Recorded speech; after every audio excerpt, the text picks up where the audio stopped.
What's up, my good people of the internet? Happy to be here with you, hanging out where sports truly meets that thing called life. We are here inside of our new look studios. Love being in here. Love being able to move around, walk around. You can see all of the awesome stuff that we added. And today is a very special day for this guy. We got some good news coming up here with the Bryant Stratton College Bobcats of Syracuse. I asked y'all to be patient for February 1st. And we have an announcement that's going to be coming up today after the broadcast. So I can't wait to share that with you. A lot of great stuff coming up with the Bryant Stratton College Bobcats of Syracuse. You can see on the back the number 21, and that is my favorite number. So it is all too fitting to have this number here. And I remember when we signed our exclusive multimedia marketing partnership that I was looking at this and Clay handed it to me, Clay Gagen-Sherman, who's going to be on the show this morning.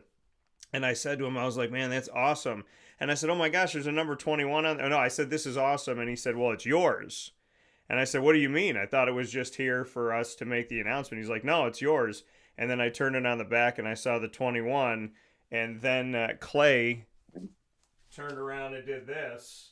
So I have my own 21 jersey, and I have the Bobcat 21. So shout out to Clay and the crew over at Bryant Stratton College of Syracuse for always going the extra mile and doing some really cool things and some fun and you know, all too poetically, not only getting me the Bobcat, but the Bobcat with my number, and then just a couple of years later, getting me my own jersey with that number as well. So a lot of great stuff from great people, and those things mean a lot, so I wear those proudly. We got Clay coming up this morning in an all-new Bobcat Buzz. Very excited to bring that to you, as always, in our exclusive multimedia marketing partnership with the wonderful Bryant Stratton College Bobcats of Syracuse. So that'll be coming up momentarily with the head coach of the men's basketball team for the Bobcats, Clay Gagen-Sherman. And then after that, in hour number 2, of course, we always have Papa Joe on Thursdays. PJ is going to be joining me to speak on the NFL. Where are things at when we look at the Pro Bowl? Are you watching? 90% of you have told me on X, no, you're not watching. You're not connected to it. So we're going to have some ideas on maybe some things that we can do differently with that Pro Bowl weekend. I talked about it a little bit yesterday. We'll get into NFL free agency, and we'll take an early look at the NFL's title game between the Chiefs and the Niners. But before we do any of that, we have Clay Gagen-Sherman here with us, picture in picture. Mr. Sherman, how are we doing? Good morning. I'm doing well. How you doing, Dan? Doing very well, and I'm always happy to have you here, Clay. And I know you heard the intro there, but, you know, things like this mean a lot to me, and you guys going the extra mile always does. And like I said, having this bobblehead there when we did the signing, I thought it was cool. And then when you said it's yours to take home, and it had the 21, and then you follow up with this jersey that I'm wearing right now with my number 21, it's things like that that really, you know, make a guy feel special. So I want to say thank you. Of course, man. Like I said before, we appreciate everything you do, and you know you're definitely due for some Bobcats gear, especially from the basketball team. So it's my pleasure to hook you up a little bit when I can. Yeah, no, I appreciate that, and I love to rock this stuff. I mean, it's a shameless plug for me. I mean, you know, I travel a lot, so I like when I'm out there and I'm, you know, going through the airport. If I'm wearing my Bobcat stuff, you want people to see those things and stop you and go, oh man, I really like that logo, or, you know, I didn't know that you were connected to that. And the thing that's funny is how small the world is, that you can go to Disney and have somebody see a logo and stop you and tell you that either they went to Bryant Stratton or they played against Bryant Stratton. I mean, I had that happen with my alma mater of Marywood University. I was getting on a ride and this guy looked at me and he said, Marywood? I said, yeah. He goes, I went to Gwen and Mercy. And I was like, I can forgive you for that. So, like, you know, moments like that are really, really cool. But, you know, thank you to all of you at Bryant Stratton. As you know, we got a big announcement this morning that's going to be coming through. I've been extremely impatient on making this announcement, but I'm excited that we're going to get to say some cool things today that I know you already know about. Yeah, we're excited too, Dan. So bring me into the season. I mean, we're in the second half of the season here. You and Kate had another baby, And so now, we're up to 7. It's crazy. And no, I'm kidding. So we got a boy and a girl right now. The reason why I say it's like it happened so quick.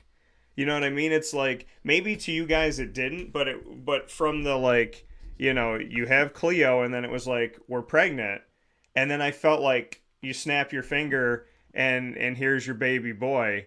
And so I know that, in the midst of the season here, you have another addition to your family. What's daddy life been like in balancing starting the second half of the season and right at the start of the second half of the season, now you're a father of 2? It's definitely been busy, man. Definitely been busy, and like we said before we got on air, just getting used to being tired again, and obviously on a basketball side, my assistant coaches have been awesome with helping kind of just do a little bit extra and things like that, and holding it down. And obviously now that I'm back, just getting back into a rhythm. And getting the team prepared for this upcoming weekend. We had a New York City trip this past weekend, and wasn't our best performance in the 2 games. We ended up getting a win, but we have a big weekend coming up this week, and we're just getting dialed in and focused to just play at a higher level than we did this past weekend. And we had a month off in between semesters, and we're still, as a team, we're trying to get that rhythm back and trying to figure it out. So. Just kind of locking back in and trying to get back into some good routines, some good habits, and making sure the team's focused, ready to go. When you have that time off, like you said, I mean, you guys have the time off for break, and it's a time for people to, relax, enjoy the holidays, go see family and whatnot. But it also can take you a little bit out of a rhythm. You guys had such a strong start to your season. We're ranked number 1 in the nation at this first half of the season. So did you kind of go into it saying to yourself, like, yeah, I'm happy that we have the holidays, but at the same time, I really don't want to stop this momentum? How did you kind of look at when the break came? Yeah, that's kind of honestly like that's kind of how it always is. We do have like a little extended break where this year was a little bit closer to like a normal break in between semesters, but it was still it's still a month without playing a game. So as soon as you start to kind of figure it out at the end of that first semester, you have a big break. So then when you come back, it's about again, you kind of restart that process, and that's kind of where we're at right now. Obviously, the first couple weeks we're getting back into shape and conditioning and everything, and then getting ready for competitive play, which we played 3 games this semester, and we're starting to get there. But yeah, it's always part of the process, just getting ready, getting fine-tuned. February is always a big month for us where we got a lot of games and getting ready, hopefully, to go to postseason and do well in March. So, like I said, we got a big weekend coming up, and then the whole month of February is big for us. So, a lot of conference games and things like that. So, just locking back in with the guys. Yeah, and when you had to step away and you had – you had your assistant step up, who's obviously been with you, knows the program and whatnot. What can you say about the job that was done when you were at home, obviously with a newborn there at the beginning of the start of the second half of the season, and you had to rely on your right hand person to step in? Just what you could say about the job that they did. Coach Xavier, Josu, Nolan, those guys did a phenomenal job. We communicated and things like that. And they just kind of like updated me, but they had the guys prepared. I mean, we had a game versus SUNY ESF on the 18th that I wasn't at. And, I was watching it obviously with Kate and the baby. And we were locked in, and the guys played phenomenal. Coach X made a great adjustment in the first half, switching to a press. That really kind of dictated the pace of the game. And the first time I played ESF, we struggled a little bit, and they played outstanding. But that changing to the press was a huge adjustment, and it really impacted the whole game a little bit. And they played anyway, the guys, again, stepped up, played awesome. But, the assistant coaches can't say enough about what they did what they constantly do about just helping out the program, and especially that week, making sure they're ready to go. Yeah, and like you said, I mean, your entire coaching staff with everything that they did to, balance this out and to make sure that you had what you needed. When you're sitting there and you're watching and you're seeing your coaching staff step up in the way that they had, make those decisions like you said, just the pride that you have in the people that don't always get thanked, the assistant coaches, the people that volunteer their time, just what it means to you to have them on your staff all the time and not just in a situation like that, which was a unique situation. Yeah, it just feels good to know that like the guys that you're doing this with really do have your back and truly care about the program just as much as I do. It's just that sense of pride that we all share for Bryant Stratton and our basketball program. It's just, it really brings us together, and to know we have, I have guys in my corner that want to see this program succeed just as much as I do is, it's a special feeling. And I think that's why, we've continuously improved the program and what we've done, because it takes a village. There's so many things that go into it, and you can't do it alone. And to have that support is, again, it's just really special, and that's why we've been able to take the program to new heights and move it forward the last couple of years. Yeah, and you speak about these last couple of years. Clay Gagen-Sherman here with me on Wake Up Call with Dan Tortora in this new edition of the Bobcat Buzz, exclusive to our exclusive multimedia marketing partnership with Bryant Stratton College of Syracuse. In these last couple of years, I have gotten to see the evolution of you and the evolution of your career. You started the women's basketball program as their first ever head coach at Bryant Stratton College of Syracuse, and then you shifted over to men's basketball when Danny Frisina, who had started the men's team, had moved forward from there. Seeing what you did last season, seeing the success and getting to the national tournament, and now here we are today. I know we're in the midst of the season, but I'm going to ask you to big picture it. How have you seen your own evolution? What has changed? What hasn't changed as you have moved into this role and been here for over a year in the men's basketball head coach position at Bryant Stratton College of Syracuse?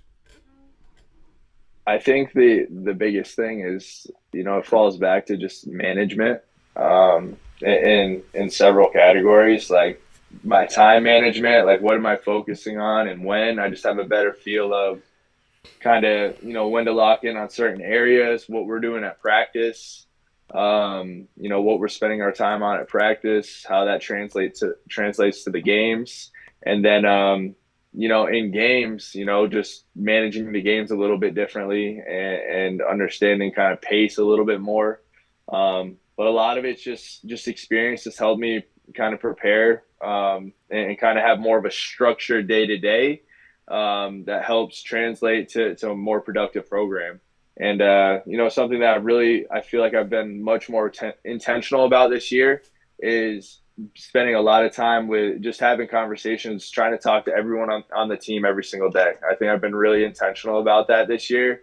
And I think it's really helped me just get closer with my guys on a more personal level. Not that I haven't done it in the past, but I feel like I've really been intentional about it this year.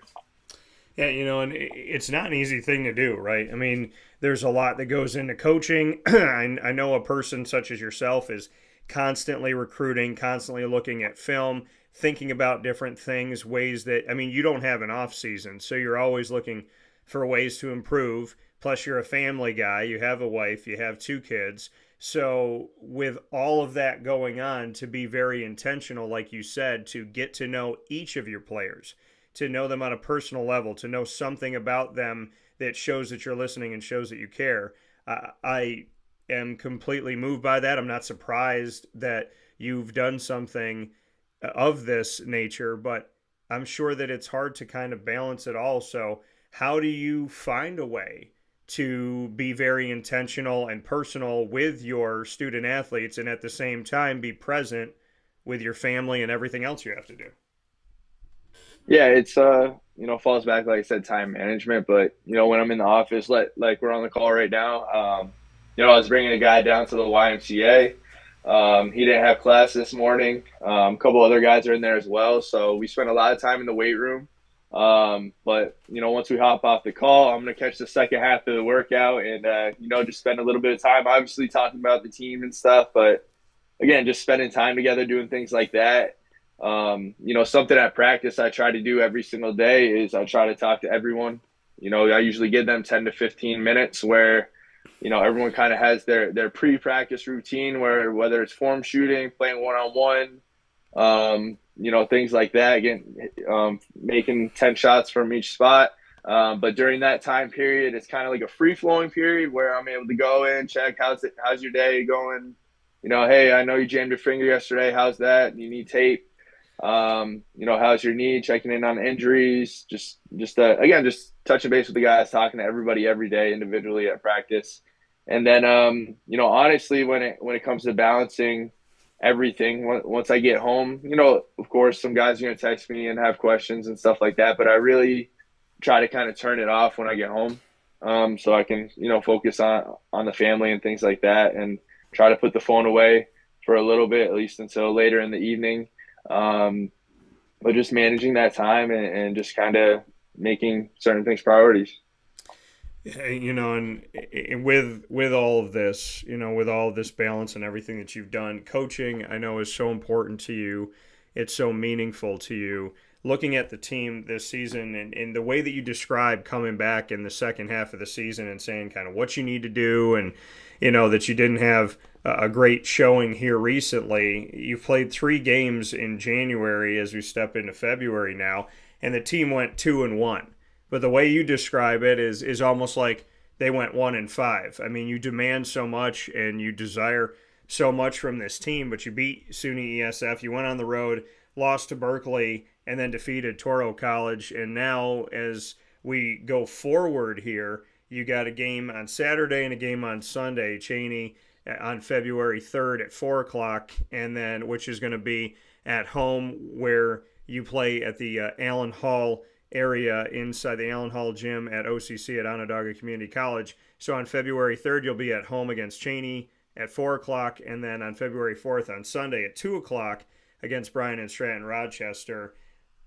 Looking at January, having only 3 games, winning 2 out of those 3, a lot of people would be excited. You're looking at this and saying, hey, we're not where we needed to be at. We need to do more. So where is this team at in your mind right now as we take a look at the season in its entirety?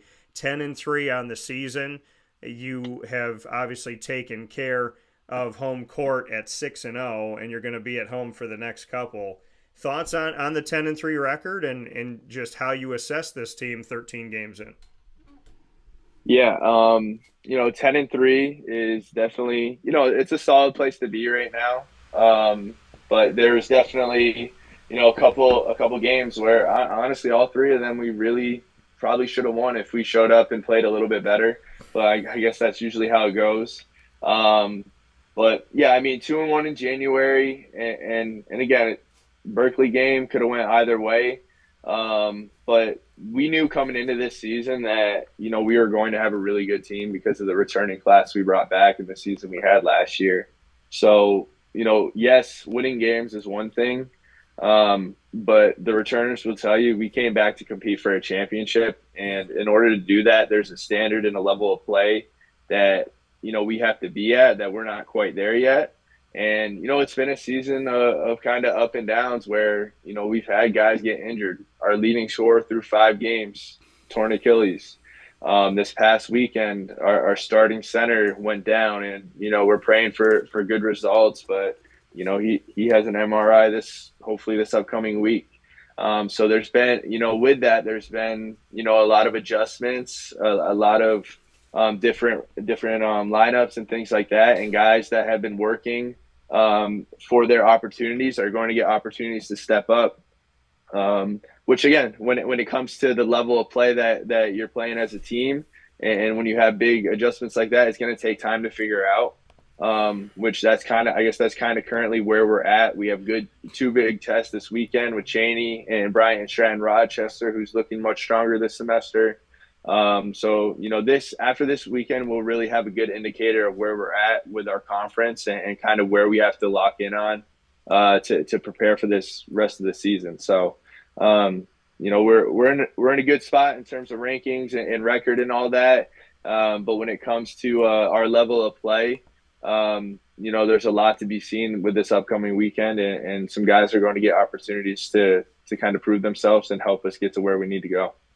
Yeah, like you said, I mean, it's the adversity of the season, going through things that you can't control, like injuries, and then having some things that you can control, right? Defense is Hmm. something that you can control. And when you look at it, I just remember somebody saying this to me recently, and it hit me in some kind of way. And it brings me all the way back to when I started playing ball, is they said sometimes shots are going to fall, sometimes they're not. You take good shots, you can have good form. Sometimes you're going to have a good night, sometimes you're going to have an off night, but you can control your defense. No matter what happens, you can control your effort on defense. To go into that a little bit deeper, just what you could say about your defensive play, knowing that this team is capable of scoring 100 points. Maybe this team scores 50 points, but on an off shooting night, on a good shooting night, you can control your tenacity on defense, you can control your energy on defense, you can control knowing your defensive plan. So, what can you say about how this team has matched up defensively so far? I would say we've been solid defensively this season. Recently, like I said, this past weekend was a poor defensive performance. It's something that we work on every day, and with the injuries, we're definitely going to have to make some different adjustments and play some different looks. But it's tough. Where two of the five guys that I mentioned that went down were probably two of our top three defensive players. So again, it's about just kind of getting everyone on the same page and making sure our rotations are where they need to be. With losing our starting center, we're going to be playing a little smaller, which means everyone's going to have to contribute to rebounding a little bit more than they've had in the past. So again, we're going to have to do a few different things moving forward to make sure we can first protect the rim and then limit teams to one shot. But I think our focus and our intention as a team is definitely there. We have pride in getting stops, which is good. We don't have guys that go out there and just want to score. We definitely have a team that takes pride in getting stops, but we definitely have work to do and just getting everyone on the same page and making sure we're connected on that side of the ball. But I'm confident we'll get there. Again, it's just a matter of getting experience and getting kind of a gel with the guys we got right now. Before I let you go, Clay Gagen-Sherman, men's basketball head coach for Bryant Stratton College of Syracuse, in this exclusive Bobcat Buzz. We got a doubleheader this weekend. Cheney, that we talked about, the women's team will face off against Cheney at Allen Hall's gym at Onondaga Community College at 2 o'clock, and then at approximately 4 o'clock, you will also have Cheney. So as we look at this and knowing that there is a doubleheader coming up this weekend, why should people come out this February 3rd? Why should they be there? I'm excited that I will have the opportunity to be there. I have to travel this weekend, but before I travel, could have left early, and I said no. I'm going to watch the games and then I'm going to travel. So why should people I come out? appreciate that, man. Yeah, absolutely. So if I got to drive in the dark for an extra hour, it's worth it to see the people that I care about. So why should people join me in coming to Allen Hall for a doubleheader this weekend? Well, first of all, both teams are again they're playing extremely well right now. We have an NCAA Cheney's an NCAA Division II program. So again, another opportunity to see high level basketball. I know on the women's side, Coach Tay has his women hooping right now. They had a solid weekend where they went 2-1. And the Cheney program is very good. I know the women's program recently is coming off a win against our Bryant Stratton Buffalo campus, who is historically strong. So that's going to be a great matchup. And then, on the men's side, obviously, our program, we're excited to get back to it. I think we're going to play with just a little bit more of a tenacity this weekend. After this past weekend, we have something to prove. We dropped the 4th in the rankings, and we don't like that. And again, we think we can get back to the top if we have a good weekend this upcoming weekend. But I think it's going to be a good matchup. It's going to be a fast-paced game. We've done our homework and we're definitely going to be prepared to put on a show. But like you mentioned, it's all about defense. So we got to make sure we're ready to lock up and, take care of our rim and protect our home court. Yeah, I'm excited. It's going to be fun. It's great to see you guys back. Patiently impatient, waiting for the second half of this season. Max, Scott, and Miss Cleo, what has life been like to see them interacting with each other and knowing that Cleo comes out to your games? She's a huge supporter. Sometimes she gives me a high five, other times I get snubbed. But I gotta know, having Cleo there, and now with Max being in the family, just what this moment has been like in your life, Clay, because you and I have known each other for many years now, and, I remember the day I met you, and I met you with Kevin Gagen, your father in law. And I remember thinking to myself, literally, this was probably my first thought. Number one, it was, wow, I can't believe these people came out to the show. That means the world to me. My second thought was, I pray to have a father in law someday that, like, has this relationship, because I would have thought that was your dad. Just a Me really too. nice guy, great family, knowing that your family supports you, Kate's family supports you, you have Cleo there after every game that's run into you, and you always want her to kick the basketball because I think you're pushing her towards soccer. But to see all this stuff with your family, and now to add Max into it, just what this has all been like for such a big-hearted guy and a caring guy. I mean, you're a person who, if people really know you, your heart's on your sleeve. So, what has all of this been like for you? I feel like you're living your dreams, and now, you have such a beautiful family plus yet another one. I mean, it's a beautiful family plus another one to add to the picture, which I think is only more of a blessing.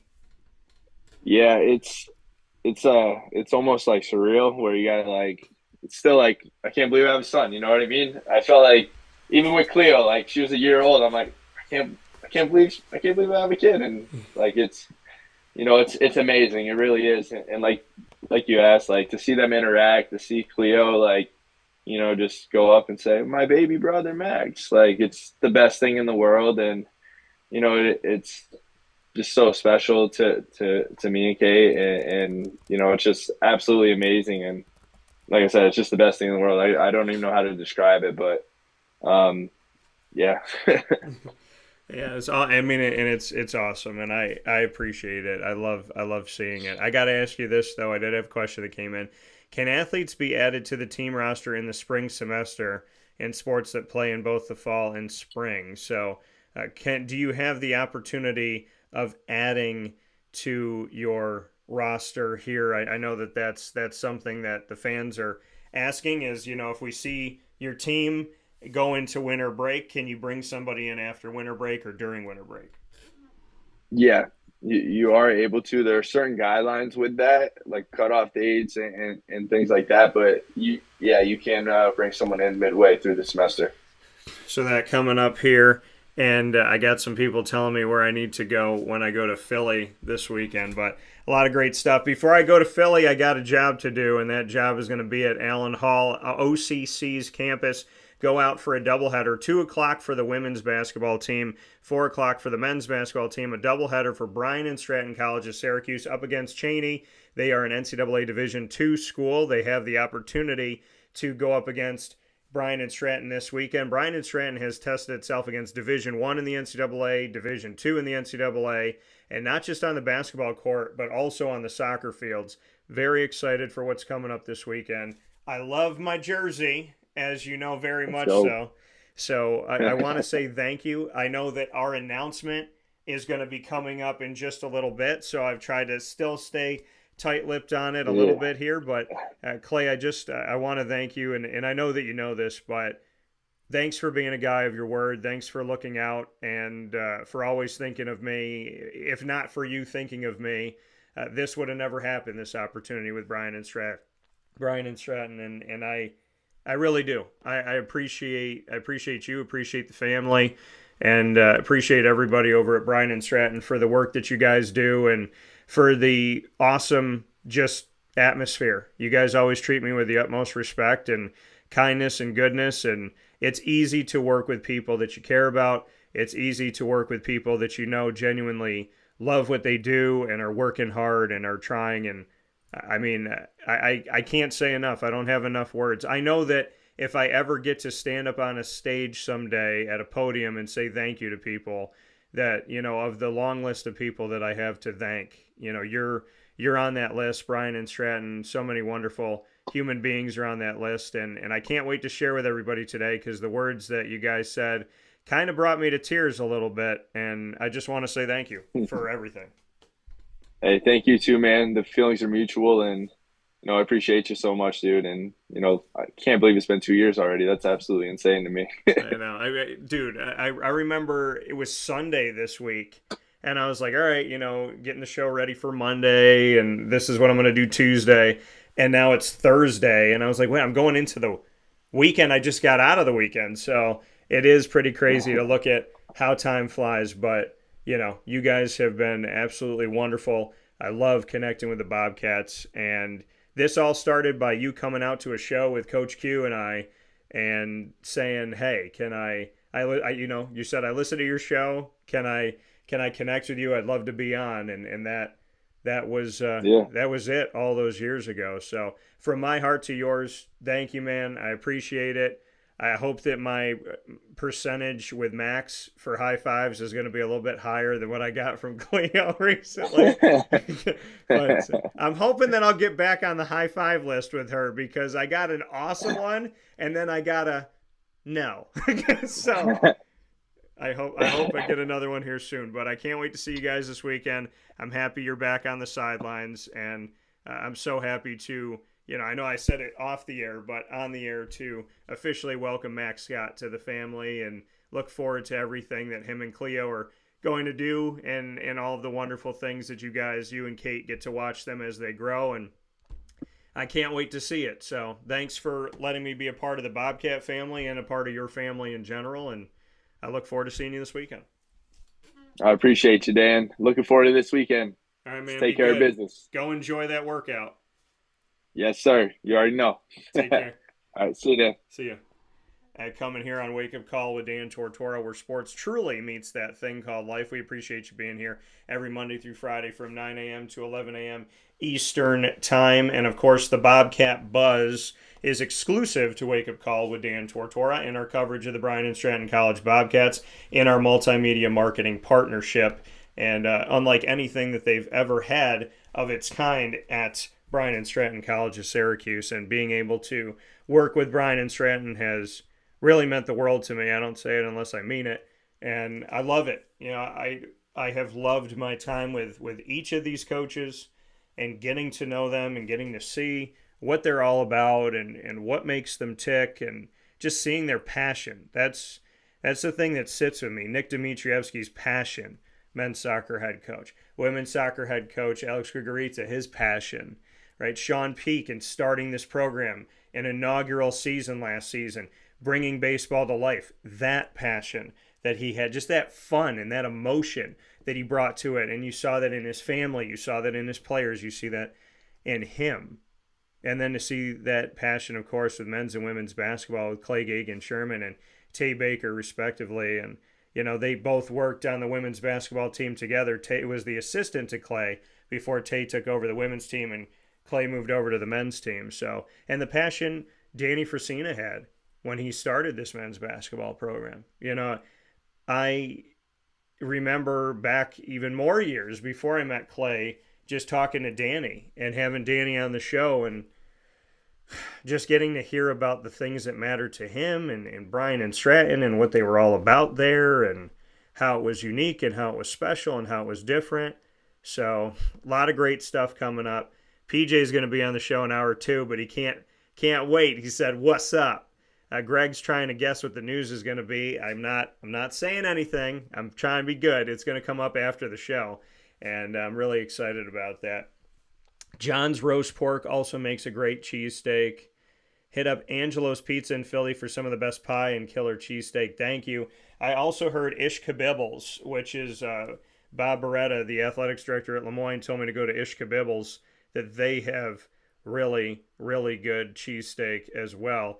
Brendan is apprehensive about going downtown, so I don't know what cheesesteak I'm gonna get, but I'm hoping to get myself a good one. I've only been to Philadelphia twice. One time we went straight to, when I was working at ESPN in Scranton, Pennsylvania, 630, 1240, and 96.1 FM, my first job out of college. When I was working there, we took the ESPN Hummer. We had a Hummer, crazy. We took the ESPN Hummer and we went straight to the game. Literally, like, jumped the curb and all that good stuff. I wasn't driving, so I can say jump the curb. And shout out to Dave Mihal. So, but yeah, no, that was fun. So that was the first time I was in Philly. The second time I was in Philly, what did I do in Philly? Oh, no, wait. Was I in Philly 3 times? I was in Philly 3 times. The second time I was in Philly, I was the best man at Brandon Smith's wedding, and we were going to the reception, but I landed in Philly to drive to Delaware, so I was only in Philly for like 2 seconds.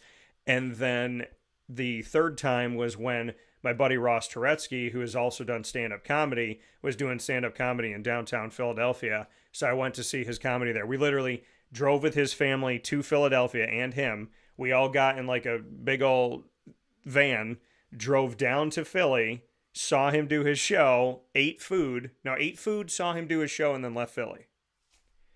And there's a guy that was really mean when I was in the bathroom at Philly because there was only one bathroom.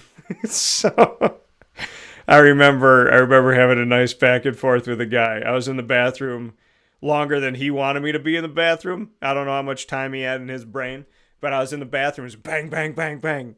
We were in a deli. Food was good, and and you hear this banging, and I was like, I didn't say anything. Bang, bang, bang, bang. I didn't say anything. Bang, bang. I was like, yeah, all right. And I came out. He gets in my face. This guy's like in his 40s or 50s. He's taller than me. He leans down and he's like, really? And I went, yeah, really. And then I walked out.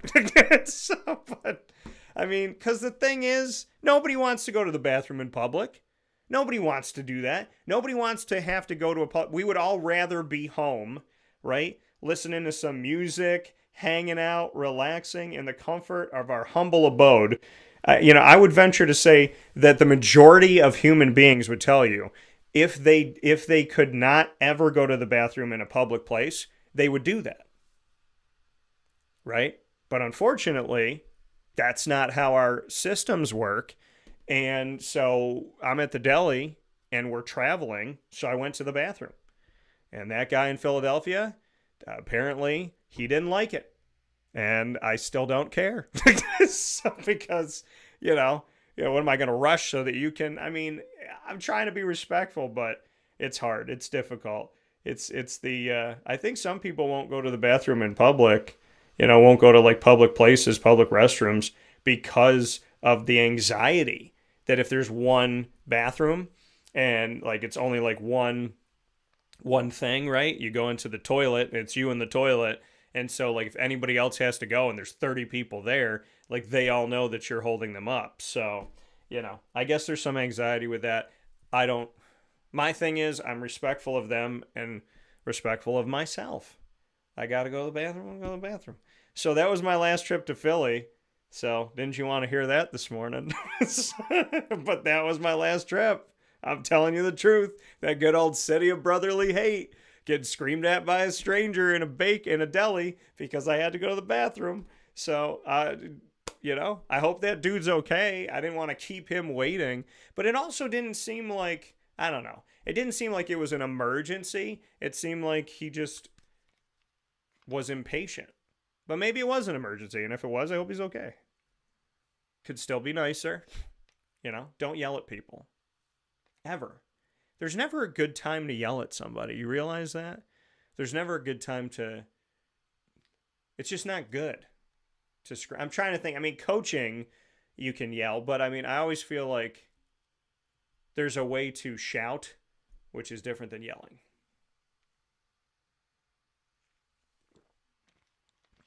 Got to respect each other. Especially strangers. I could have been a maniac. So, but... Yeah, that was Philly, man. That was my last trip. So I've been to Philly 3 times. Here goes time number 4. Let's do it. Never gotten a cheesesteak, though. Never gotten a cheesesteak. I didn't get to choose where we went to eat when we went to that deli, and because we were with the whole family, and it was fine. The food was good. but I didn't get to choose that.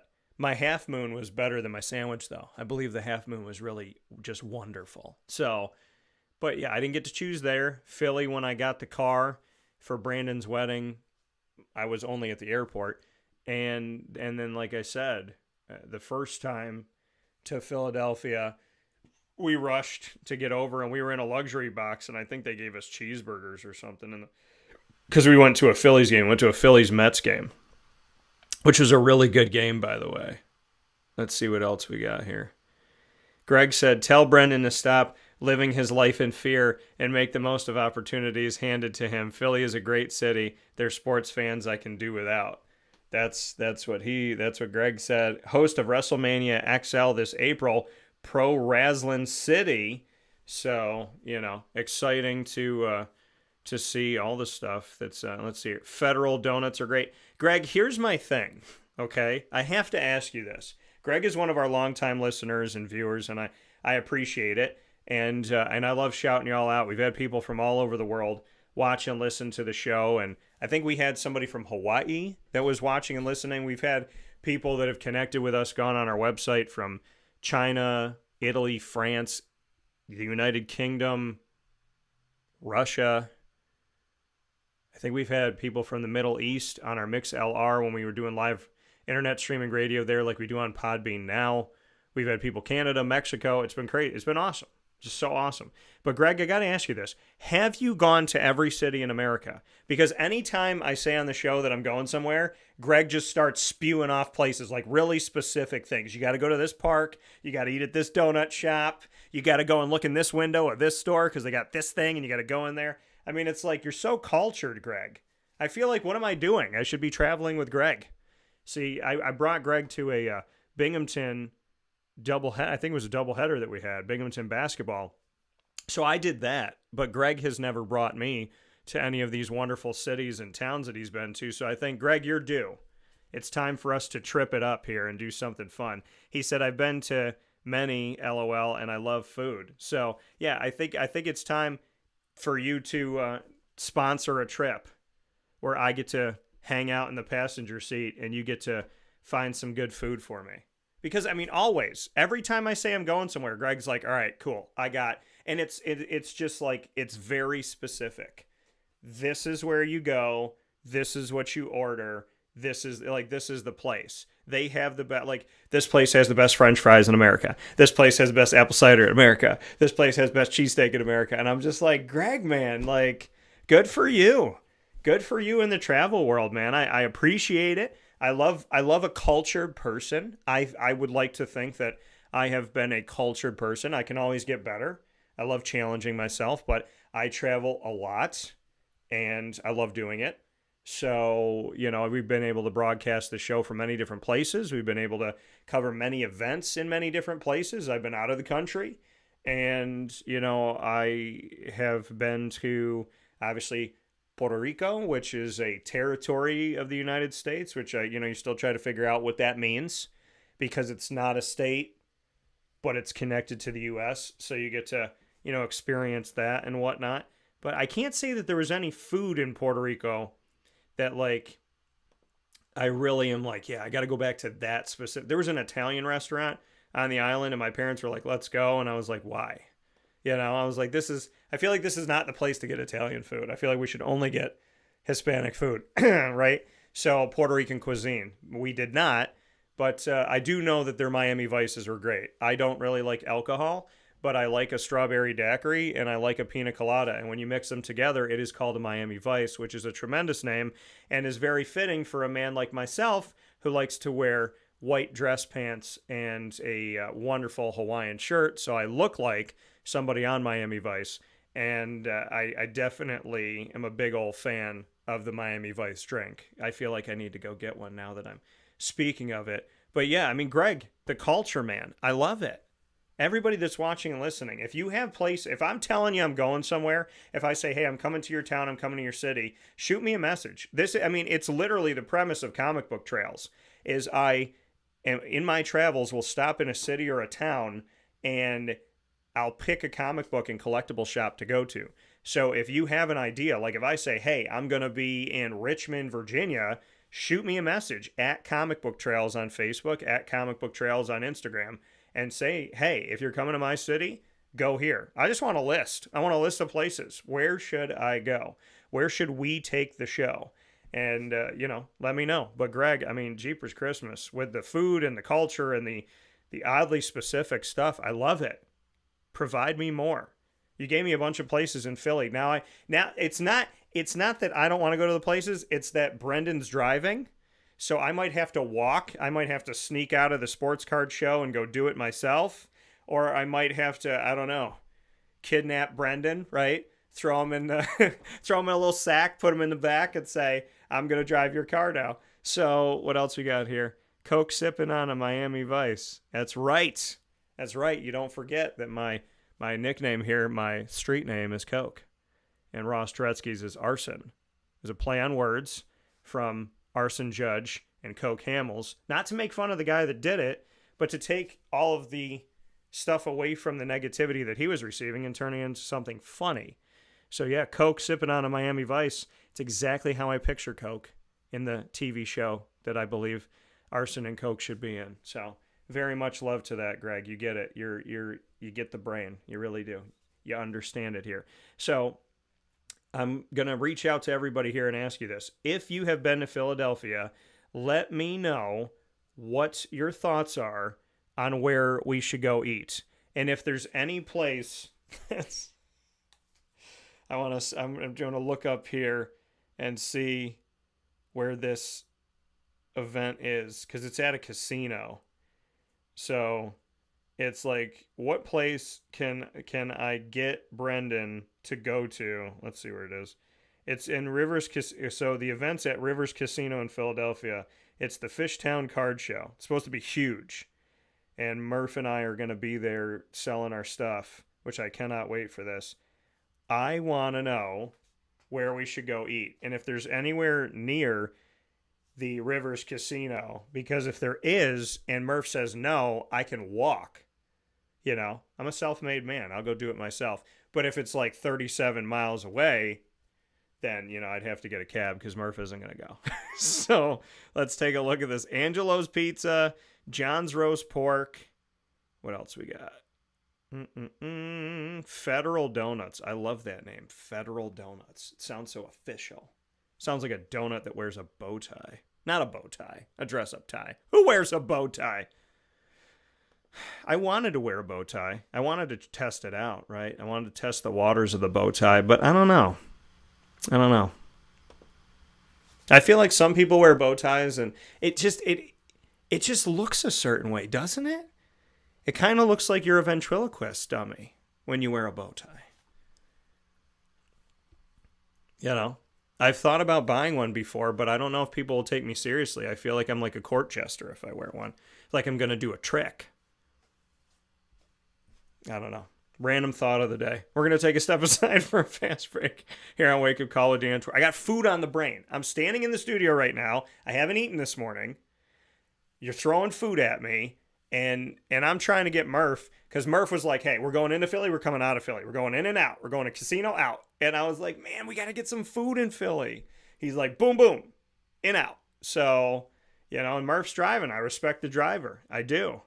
I also know that I don't know the next time I'm going to be going back to Philly. So I need to get out there and do this. By the way, we got some of the polls that are coming in right now, so we get to read those off of Papa Joe. PJ's coming up next.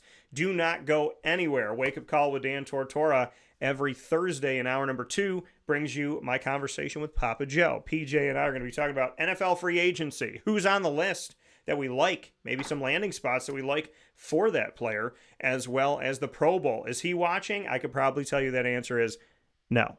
But we will discuss the Pro Bowl and the festivities, and we'll also get into the Chiefs and the Niners as they face off for the second time in 5 years. All that's coming up on Wake Up Call this morning. Stay right where you are. We love and appreciate you very much so. And to all of you around the world that are with us on youtube.com, facebook.com, both /wakeupcalldt, and on wakeupcalldt.podbean.com, thank you so much for hanging out with us Monday through Friday from 9 a.m. to 11 a.m. Eastern Time. We'll be back right after this fast break. This is Amy from Mother's Cupboard, home of the whole frittata. We are open daily 6 a.m. to 1:30 p.m. For takeout orders, call 315-432-0942 and tune in to Wake Up Call with Dan Tortora for our monthly food challenge and try our Wake Up Call signature menu item available 7 days a week. Here at Mother's Cupboard, we are Central New York, and it's our honor to serve you. Ma and Pa's Kettle Corn and Popcorn Factory remind us that every day is worth celebrating at 201 7th North Street in Liverpool, New York. Open Monday through Saturday in-store and always online at maandpaspopcorn.com. Serving our Central New York community and beyond, order anywhere, anytime at maandpaspopcorn.com. Stop in to get a tin at Ma and Pa's on 201 7th North Street in Liverpool, New York to get your half-price refills for the rest of your life. Come to Ma and Pa's for your holiday gift giving for family, friends, employees, and clients. And remember, for fundraising and events, to call 315-450-6272. That's 315-450-6272. Ma and Pa's Kettle Corn and Popcorn Factory. How corny are you? This is Jimmer Sikowski, owner-operator of Chick-fil-A Cicero, 7916 Brewerton Road in Cicero, right in front of the Home Depot. I had a deep feeling that God wanted me to do something bigger with my life and to help people, help others. I kept putting Chick-fil-A in my life, and I realized as I was going through the franchise selection process that positively impacting the lives of others was really core to what we do here at Chick-fil-A. First of all, it starts with the food. The food is brought in fresh daily, and we bring in local produce. We prepare to order in the kitchen. We hand bread our chicken. We hand spin our milkshakes. It's great food. It doesn't taste like fast food. I think the second thing is the way people feel when they come in a Chick-fil-A restaurant. It's different. We try to treat people with intentional kindness here, which is very different and deeper than good customer service. And so I think it feels remarkable for most people to come in a Chick-fil-A restaurant. And then lastly, the impact that we try to have in the community is very different. It's a big part of the expectation of every operator of a Chick-fil-A restaurant is that they're actively engaged in their community, they're a leader in the community, and they're making a difference. When they realize that what we're striving to do is to shine a little light in their life, that's a very, very different experience than you will have in any other quick service restaurant. And it's that remarkable experience that I think people will emotionally connect with.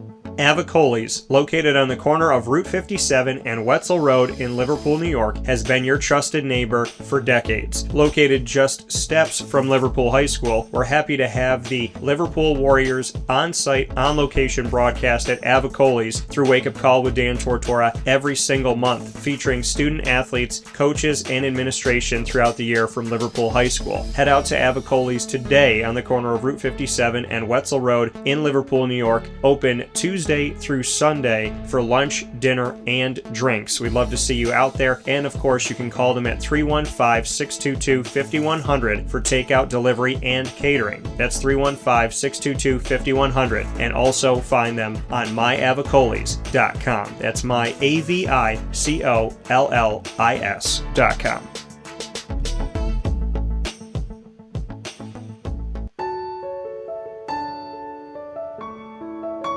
Having peace of mind when you're out of town that your furry-loving friend is safe and sound means taking them to Canine Campground, because we all know that when it comes to the love of our pets, it goes well beyond the call of duty to make sure they're safe and sound. Right, Lily?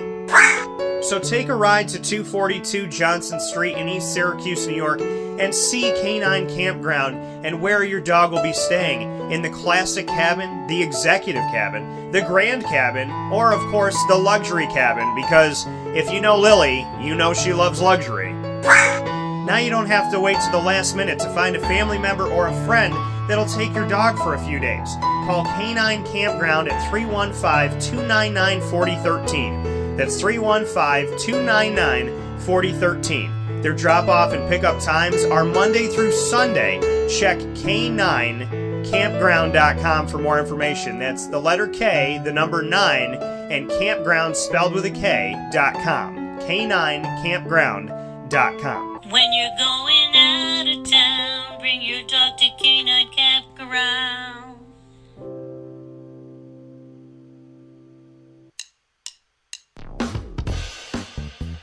PB&J's Lunchbox, the food truck that you love finding all throughout Central and Upstate New York, now has a street-side cafe. So when you're craving their traditional favorites as well as their out-of-box amazing menu items, you can now head to 663 Old Liverpool Road in Liverpool, New York. Located just minutes from the highway, the Thruway, Destiny USA, and Onondaga Lake Parkway, PB&J's Lunchbox Street-Side Cafe is there for you Monday through Saturday from 9 a.m. to 7 p.m., serving breakfast, lunch, and dinner all throughout the day. Get breakfast for dinner, dinner for lunch, whatever you fancy, including their award-winning grilled peanut butter and jelly sandwich. Find them at 663 Old Liverpool Road in Liverpool, New York. PB&J's Lunchbox, where we love to know what's in your lunchbox.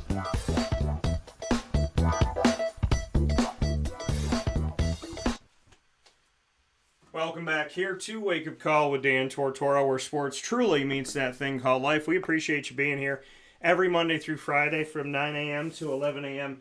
Eastern Time, and always having fun here on the broadcast of Wake Up Call with Dan Tortora. We do things differently here, and if you want to know what that exactly means, well, then I suggest you just start listening. Start listening and watching Wake Up Call with Dan Tortora Monday through Friday from 9 a.m. to 11 a.m. Eastern Time. One of these unique pieces that we have is we have a Papa Joe. Nobody else does.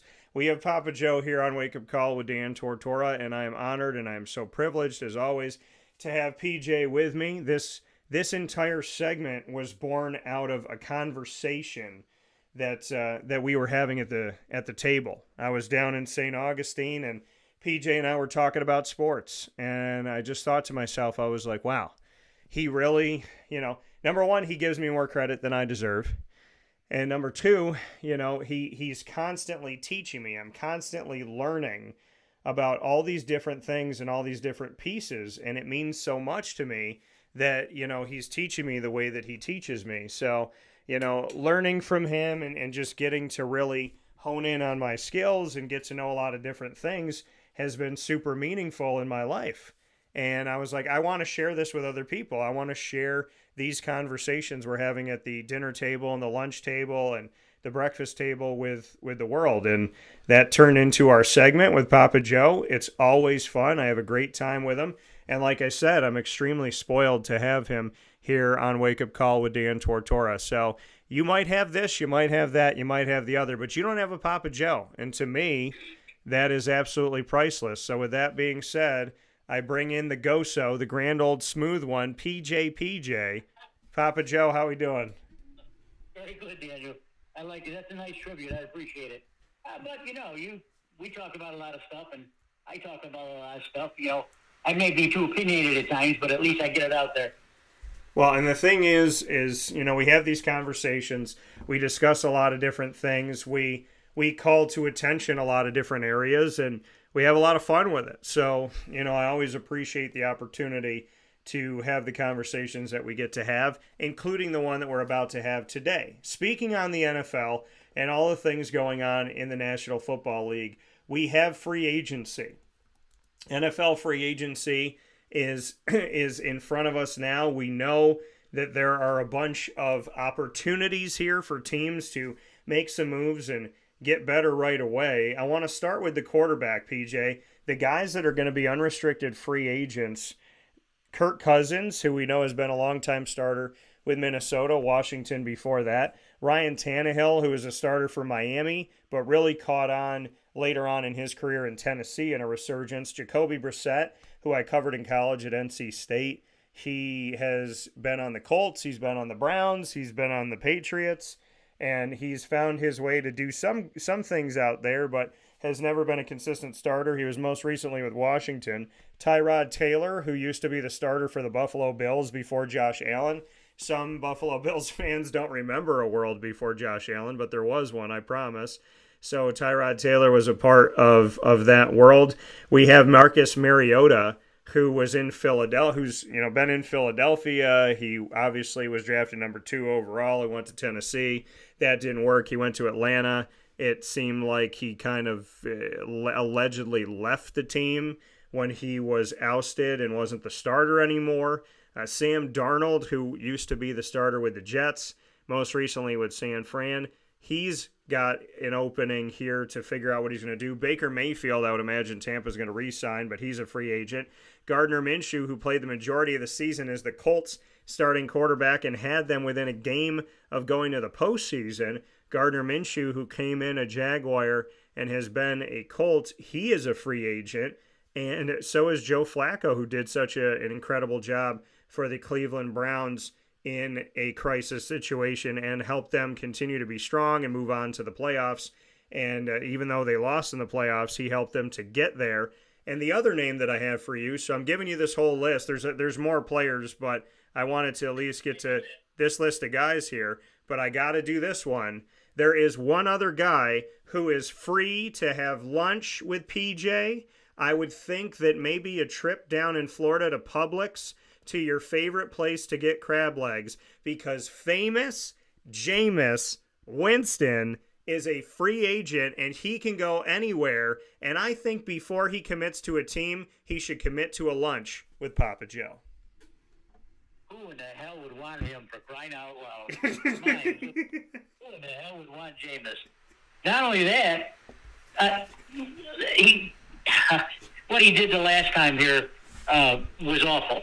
Not kneeling at the end of the game. I mean, the guy he's a loose cannon, Daniel. If his brain would meet his physical ability, he would be a very, very good quarterback. It doesn't work that way with this guy. He doesn't think. Jeez. Well, you brought up a bunch of guys, and they're all, excuse me. There's some really valid guys in there. A lot of them, of course, are backups that are never going to be starters. But I think there's one guy that I'd like to talk to now. Yeah. Excuse me. My goodness. Is that Mason Rudolph for the Steelers? Yeah. After Pickett got hurt, Mike Tomlin had to come up with something.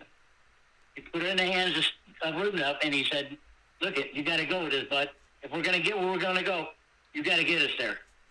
And damn if he didn't. And he doesn't. He's an excellent quarterback. And he said, when he was first drafted, I thought he was the second coming of Ben Roethlisberger because he's so big and so strong that, it would be a natural. I mean, all he's got to do is sort of replicate what Ben did, and he would have a good career. But with things happened, didn't work out, sort of like maybe it did, maybe it didn't. And then they drafted Pickett, who turned out to be a very good quarterback himself. So I think Pitt's going to have some problems with their camp this coming year, because these two guys, I think you got to give Mason Rudolph a chance to win that job. And I say that with all due respect for Mike Tomlin. He's an incredible coach and knows how to treat men. And he will tell both men that, look, it's all open, buddies. All of it. Kenny, you're back ready. You're not hurt anymore. Mason, you have a good half of the year. Both you guys go in there, and whoever wins, wins. And that's the way Mike Tomlin would do it. So the rest of the guys you talked about, Baker Mayfield isn't going anywhere. But my main man, Joe Flacco. Oh yeah, I can see Joe Flacco. I can see Joe Flacco signing up. I don't even know if Deshaun Watson will ever play again. He's another jerk.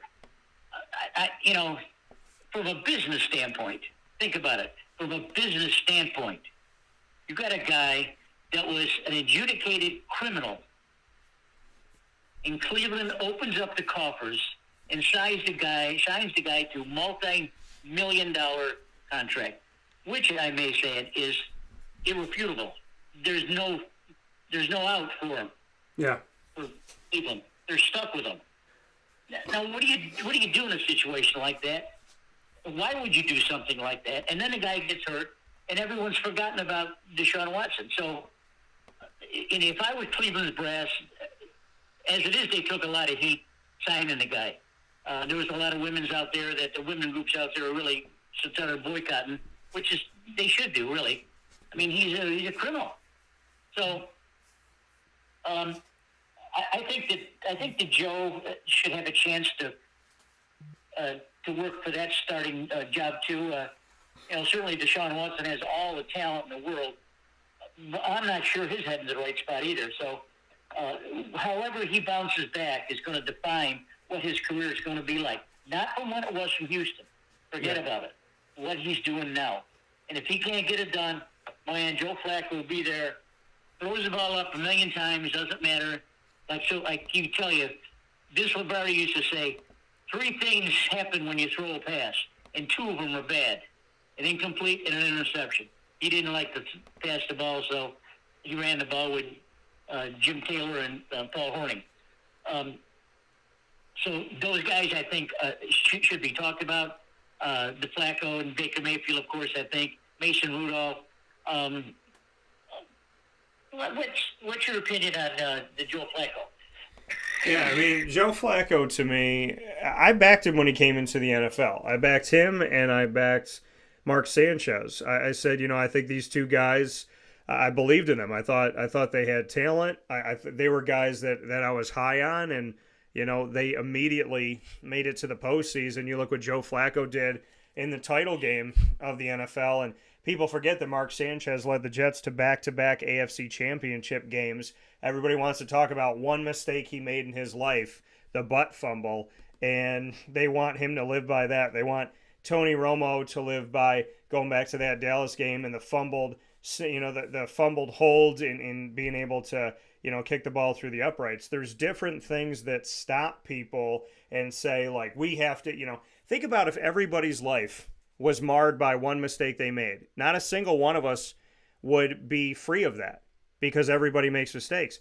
And in the case of Joe Flacco, I've never thought, okay, Joe Flacco's trash. Joe Flacco's not that great. Joe Flacco, to me, he dropped off in Baltimore. Now, my whole thing with Baltimore was that Lamar Jackson going there, that transition to me was Joe Flacco's so different than Lamar Jackson, and I feel like they're going to transition, and I thought they were going to do it rather quickly. So it wasn't so much of, I don't want Joe Flacco there. It was, I don't see him there. I feel like they're changing the tide now, and things had kind of taken a little bit of a lull. Maybe he needed a change of scenery. They needed a change.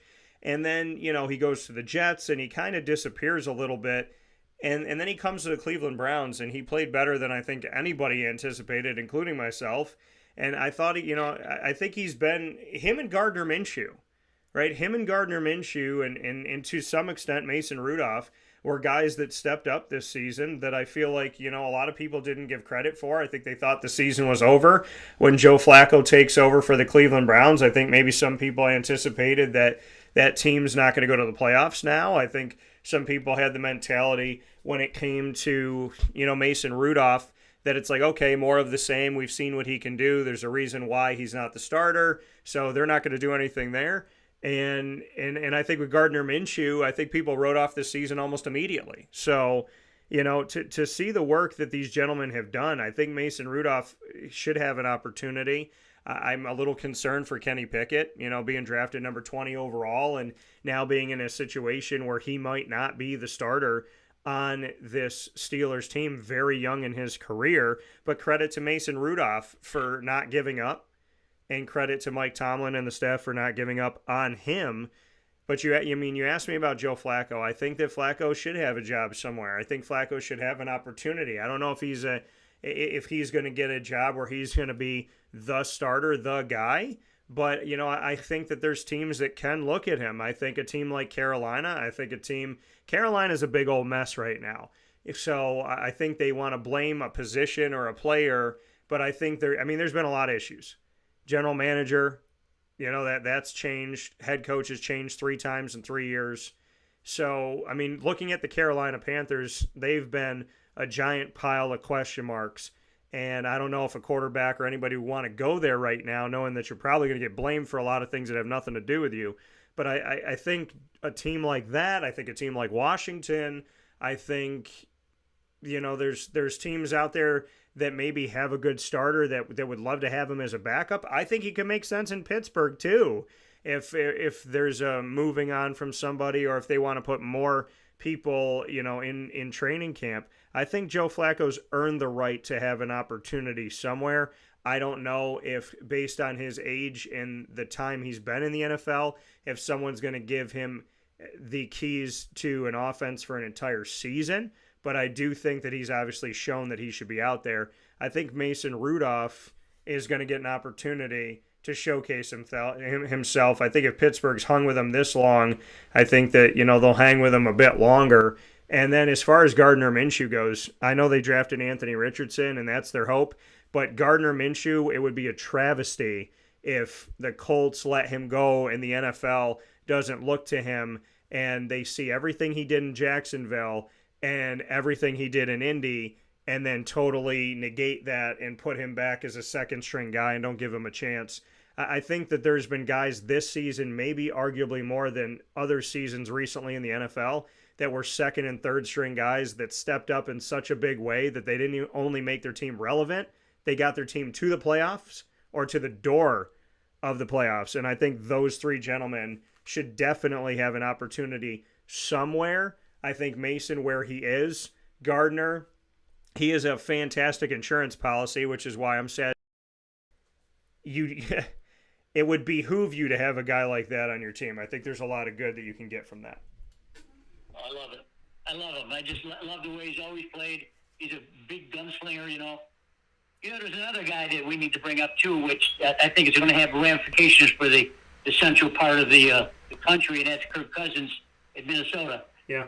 Now, if he comes back, excuse me, if he comes back and comes strong, which I know he will, I think that the whole division is going to start looking up to Minnesota, and certainly they're going to be looking up to Detroit and Green Bay with Jordan Love. So Kirk Cousins is probably going to, I think his play is going to dictate how that conference is going to be run.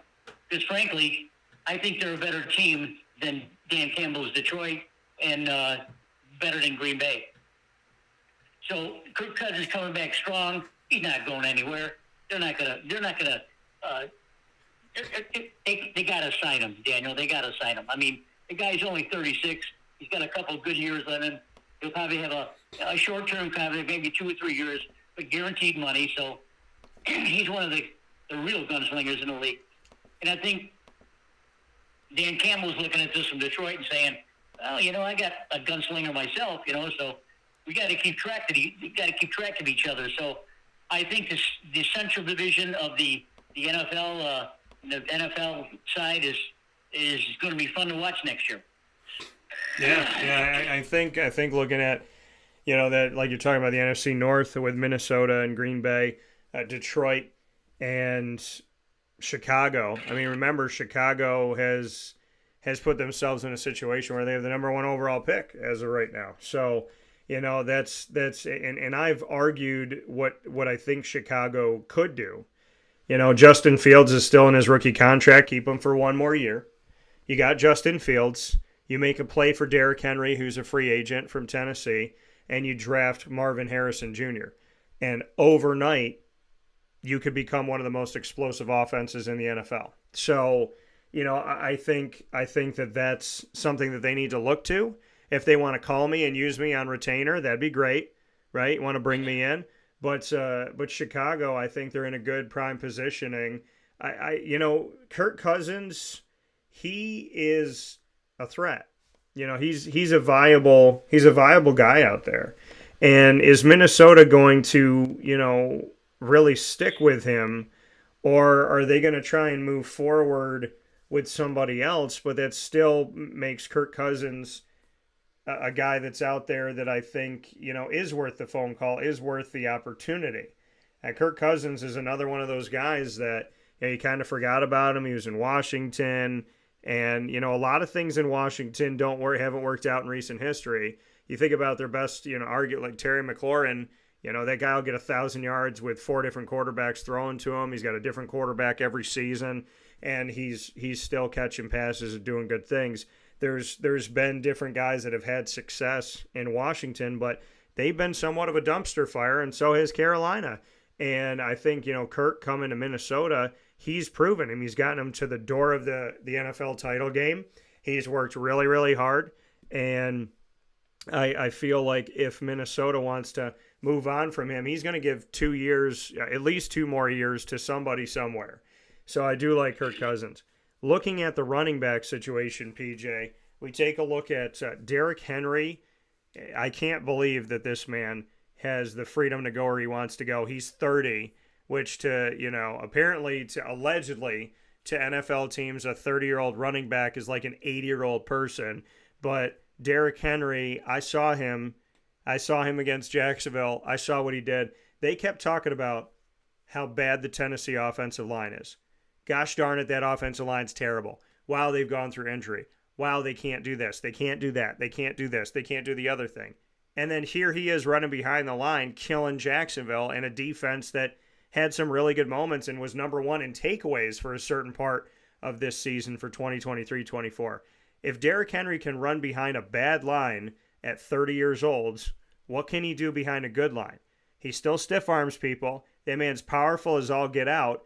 And if this was his swan song in Tennessee, I, number one, want to thank the Tennessee Titans for not being smart and letting him go out of the division of my Jaguars that I love so dearly. And I also hope that Derrick Henry gets picked up someplace because I think he's one of the best backs in the nation, if not the best back in the nation right now in the NFL. At 30 years old, he had 1,100 plus yards this season.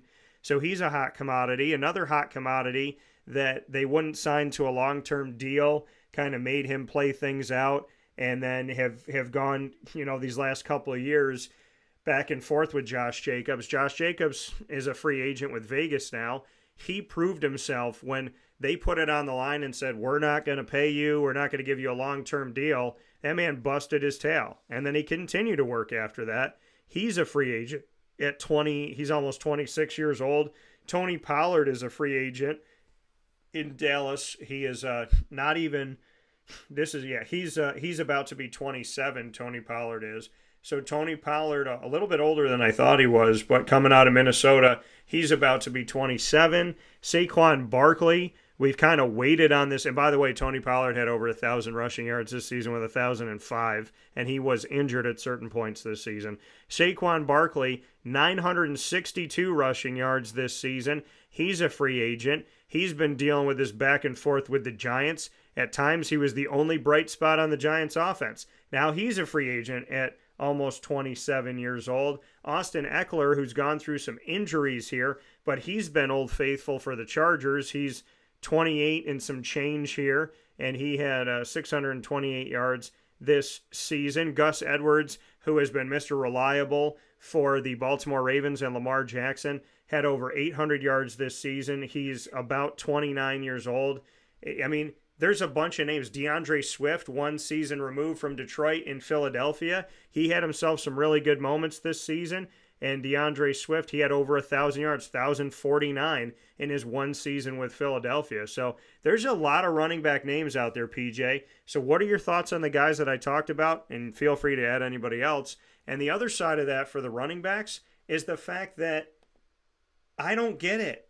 I don't get this whole NFL mentality of, if he's 26, if he's 27, 30, we'll go find somebody else. These guys are seasoned veterans. They're successful. In the case of Austin Eckler and Derrick Henry, Josh Jacobs, they've proven that they could be consistent. Saquon's had a good back-to-back seasons. Gus Edwards is a guy that they don't make the starter, and he always ends up being the starter in Baltimore the last couple of years. Tony Pollard, I told you, was going to oust Ezekiel Elliott 2 years before he did. I said, it's coming, and then he ended up taking Ezekiel Elliott's job. DeAndre Swift had a resurgence in Philadelphia. I mean, there's this mentality of these guys are old. I look at it and say these are seasoned veterans that can help me immediately. I guess I see things very differently. I'm looking at statistics. I'm looking at consistency. I'm looking at talent. Why would I go get a rookie in the draft when I can get one of these guys? What are your thoughts? Well, you bring up good points, and most of these guys are very usable running backs. And I think it's a little bit of a slanted view too. I mean,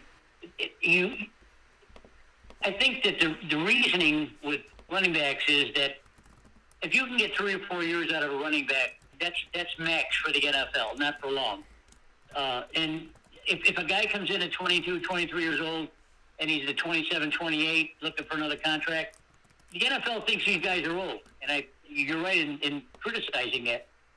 They are old, but they've been used up a lot, quite a bit. But Derrick Henry is such a beast that I don't see him slowing down even in his early 30s. He's a threat to go all the way just about any time he gets it. How someone that big can run that fast and get away from defensive backs is amazing to me. I love to watch him play, except against the Jaguars, obviously. And I love to watch him play, and I think Tennessee would be making a big mistake here if they let him go. And I think Levis going to be the quarterback for Tennessee. I think that's going to help Henry make a decision whether he wants to go. I think Austin Eckler is another player that is very, very handy. He runs well, catches passes out of the backfield. And with a new coach coming in with a high-flying offense, I think he's going to be used great. I think it's going to be perfect. Bobby Hebert throws the ball around a lot, and Eckler is going to be right there with it. Josh Jacobs, another good, usable quarterback or running back, but he had a poor year last year, didn't do too well at all. So there's a lot of guys that maybe are approaching that 28 to 30 years old, and the NFL doesn't want to take any chances on them. But the guys we just talked about, I think those guys are valuable, and I think they can get a nice contract for themselves. Not for very long, obviously. Maybe a 2-year deal or something like that. Derrick Henry is, over the years, has taken a lot of punishment. Yeah. But he is big and strong. And we have seen so many stiff arms from him that he's stiff arm Henry. I mean, he's a beast. So a lot of these guys are going to wind up probably maybe with their same teams, but if there are other teams out there that are scrambling right now looking for offense, one of these guys could fit the bill. Yeah, I mean, and I just put up a fan poll. I want y'all to vote in this one. Please do so. Thank you to everybody that always votes in our polls. I appreciate it tremendously. Our polls are up on our social media. You can find them on X, which is at CallDT. That's CALLDT. So make sure you find us there and vote in our polls. I just put this up. What running back would you rather have right now for 2024-25 season? Austin Eckler, Josh Jacobs, Derrick Henry, or Tony Pollard? Vote in our polls now and this week throughout the next few days at CallDT, CALLDT on X, the former Twitter. What running back would you rather have? Austin Eckler, Josh Jacobs, Derrick Henry, Tony Pollard. They're all free agents. Make sure you vote. This did come up, and you mentioned Dan Campbell, so I want to ask you this question, PJ. One of our polls finished up here, and we got a very it was closer than some of the other ones we put out there. I said, do you like Detroit Lions head coach Dan Campbell's aggressive nature to go for it on fourth downs and to try 2-point conversions over extra points? 54.8% of the people that voted on X said no. 45.2% said yes. So I'm going to ask you, PJ, do you like Dan Campbell rolling the dice, letting it ride, staying at the casino after he's won money? Do you like that about Dan Campbell? Or would you rather see him be more conservative? Dan Campbell has been ostracized in the press for the last week. It's undeserving. It's a gamble. He felt it. He felt he could do it. Got one of the best quarterbacks in the league, great arm, good running backs. He figured he could do it. Now, you're only going to reach, there's only 4 teams left in the NFL. You're playing an explosive team. You got to get on the board. You got to make things happen. Of course you're going to try for it. You're one of the 4 teams left playing football. If you play like a little lamb, you ain't going to make it. You're going to get run right over. Now, chances are that maybe if he called a different play, perhaps maybe he would have got a first down or so. But I don't fault him at all. Not at all. He's done a great job the last 2 years with Detroit, and his presence in the league, along with Kirk Cousins coming up, it's going to go a long way to see who's going to be acceptable in that league. Green Bay, Chicago, and they got a big job ahead of them to stay ahead of Detroit and Minnesota. Dan Campbell is a hero to me. Yeah. Well, I love hearing that. I mean, you know, how many people are going to take that gamble too, right? How many people are going to put themselves out there like that? By the way, our running backs, people have already started voting. The votes have come in for Josh Jacobs and Derrick Henry so far. So I asked who you would want to have on your team of all the free agent running backs that are available. I asked you these four. If you were owning an NFL franchise today, which one of these four free agent running backs would you prefer over the rest? Austin Eckler, Josh Jacobs, Derrick Henry, Tony Pollard. Josh Jacobs and Derrick Henry have received votes. No votes so far for Eckler or Pollard, so it's 50-50 between Jacobs and Henry. You could vote now on X, the former Twitter, at CallDT. Let's take a look at the, and obviously I can add some other ones in there like Saquon, but they only give you space to put 4 in. That's why you don't see the rest. So let's take a look at the wide receiver situation, PJ. Taking a look at the wide receivers that are available. I'm going to start with one that, well, there's a bunch here. Calvin Ridley, you and I have discussed this. Jacksonville took a flyer on him when he was suspended last year for gambling. They took a flyer. They took a year, not too much money, and got Calvin Ridley.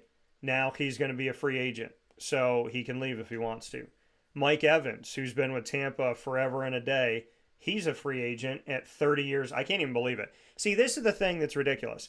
When a running back is 30 years old, they're treated like they're 80. When a wide receiver is 30 years old, they're like, wow, he's probably got another 6 years. And in the case of Mike Evans, he's only 30, where when you talk about Derrick Henry, they're like, he's 30. When you talk about a wide receiver, you say they're only 30. When you talk about a running back, it's like, oh, they're over the hill. And I think it's ridiculous. I understand it's a different position. I understand the wear and tear.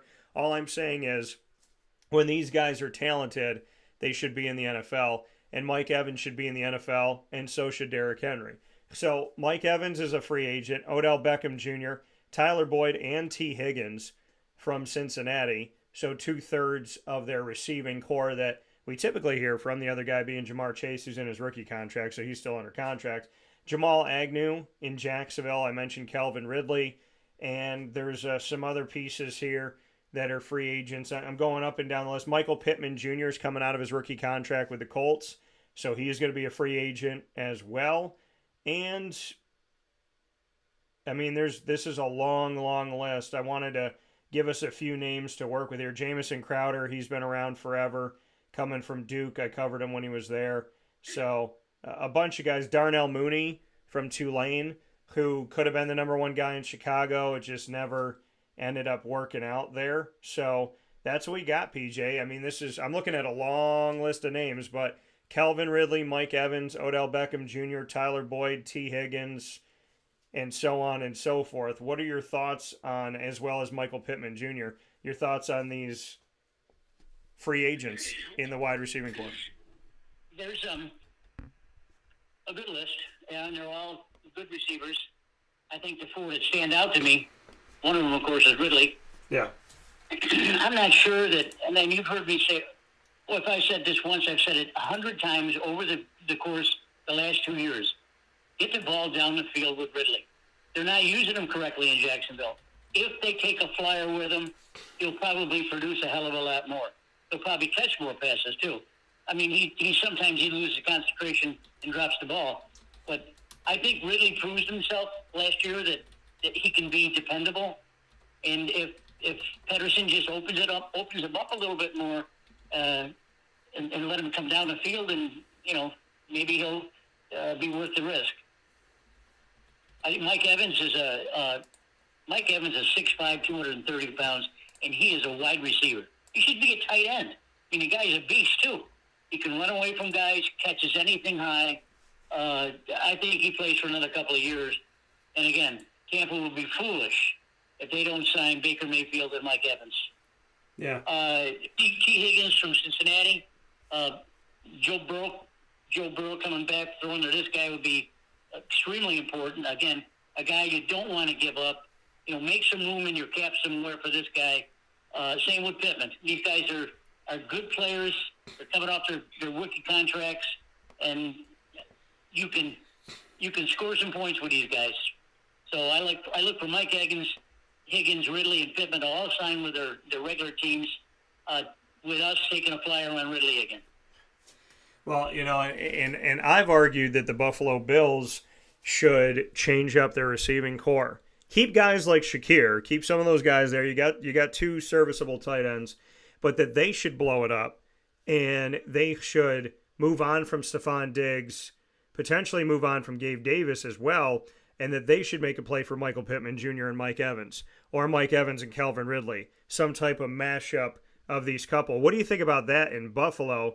If Buffalo was to make a play, give a nice contract to Mike Evans, and then go get a Michael Pittman or a Calvin Ridley, what do you think that would do for Buffalo? Could that get them over the hump?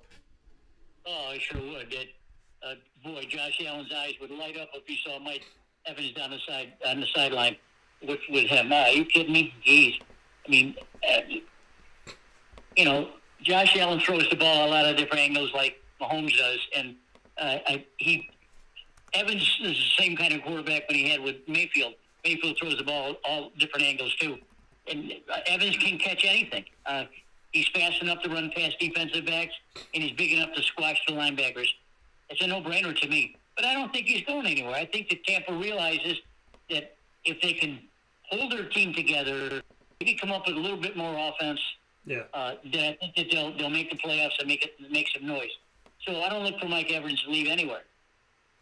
Well, we'll have to see here. We're looking at the offensive side. We got plenty to talk about with PJ over the coming weeks. So we're going to stay on offense in this episode. We'll go to defensive free agents as we move forward here. But to keep with offensive free agents, PJ, looking at the tight end situation, it's so hard to find a good tight end. Buffalo's got two.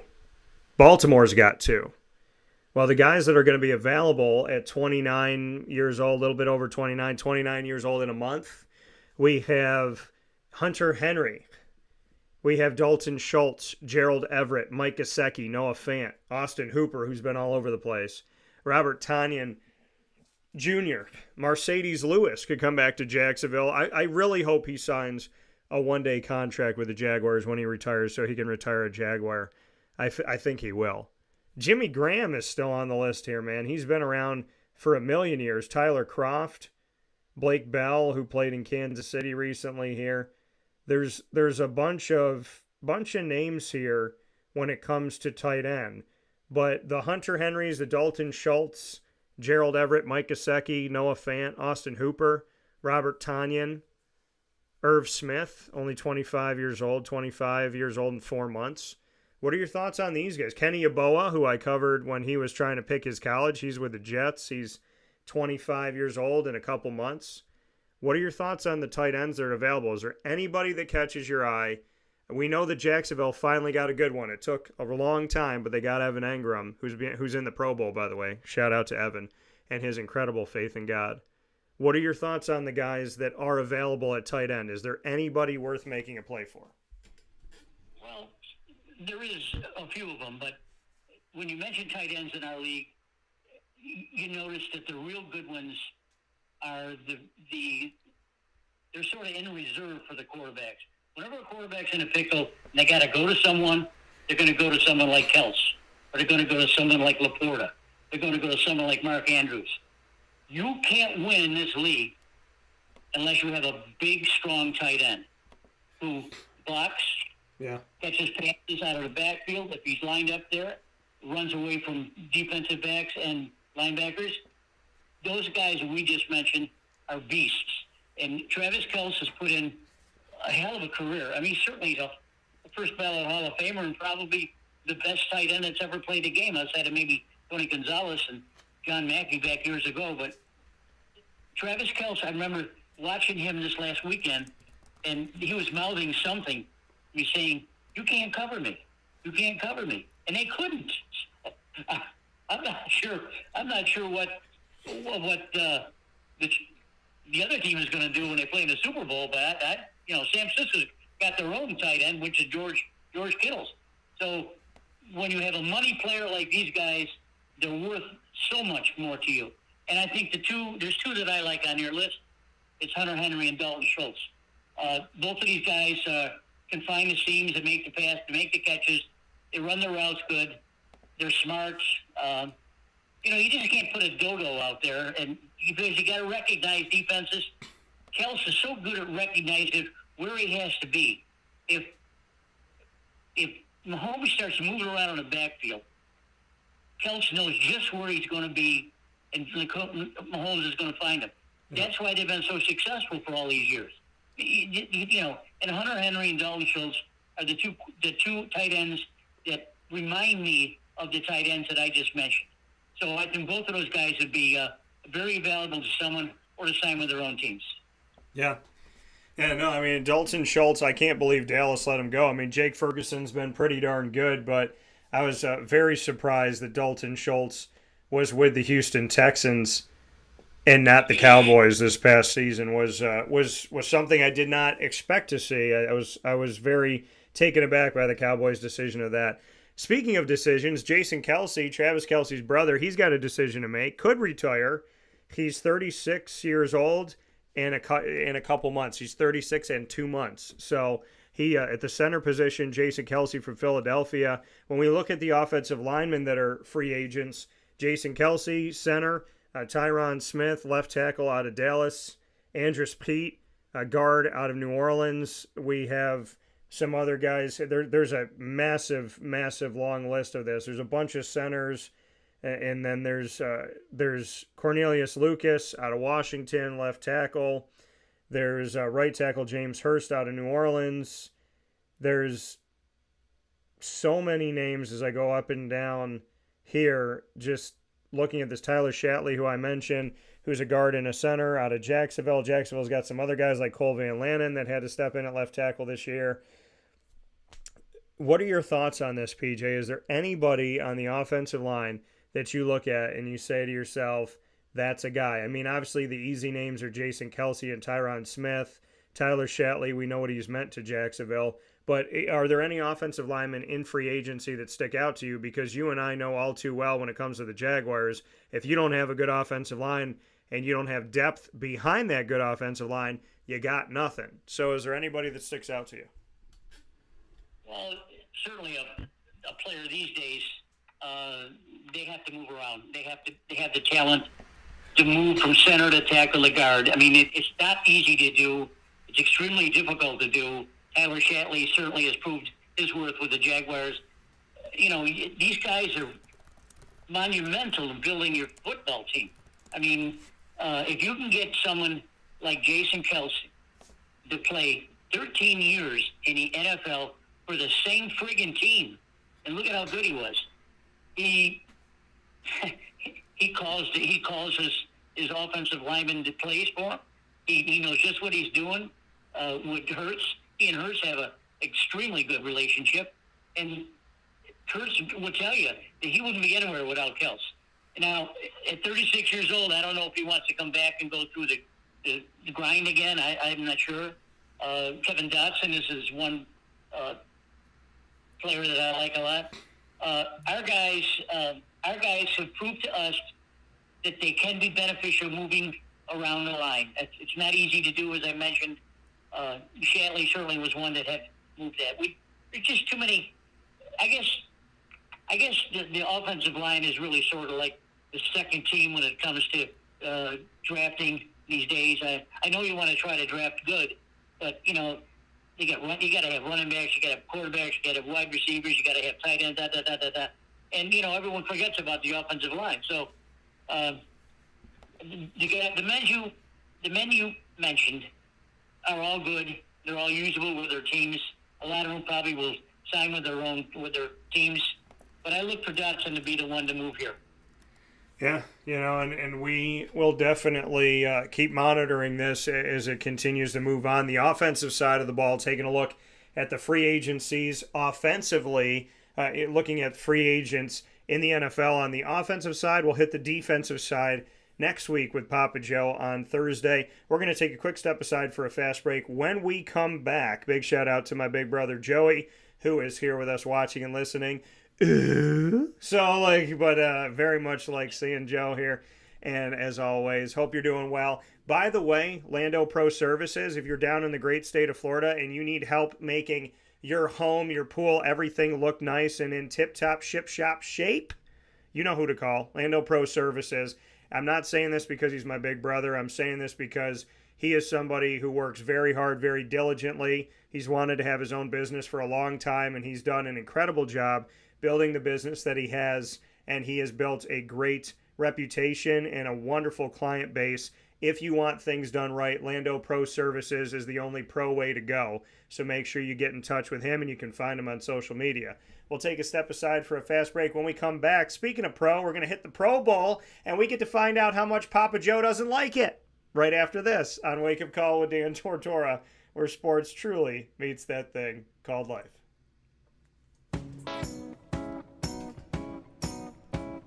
In these unique times, there are those in our community that give us a sense of normalcy and positivity. Pizza Man on 50 Oswego Street in Baldwinsville has been here for you for over 35 years and is here now.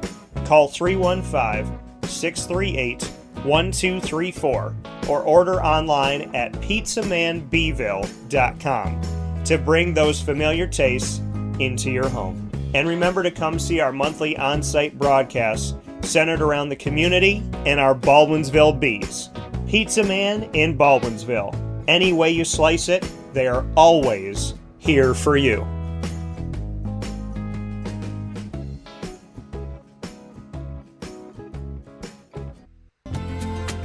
Looking for your next ride? Look no further than Great Lakes Honda City, located on 7140 Henry Clay Boulevard in Liverpool, New York. Serving our community for decades, their new and pre-owned vast array of vehicles are available to you Monday through Saturday on site. To search from home, shop at GreatLakesHondaCity.com. Call 315-365-5576 to set up an appointment. That's 315-365-5576 for Great Lakes Honda City, 7140 Henry Clay Boulevard in Liverpool, New York. Great cars, great people, Great Lakes.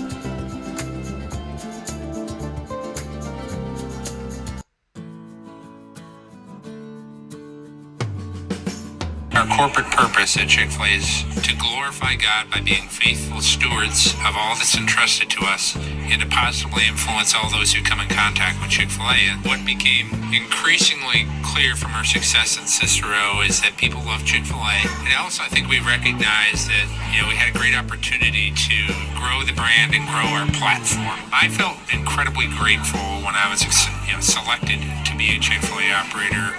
I think what it's meant for me, what I've come to realize on a very deep level is that this is a calling for me. It's not a career, it's not a job. The Lord called me to be a Chick-fil-A operator and to use these restaurants to glorify Him and to positively influence other people.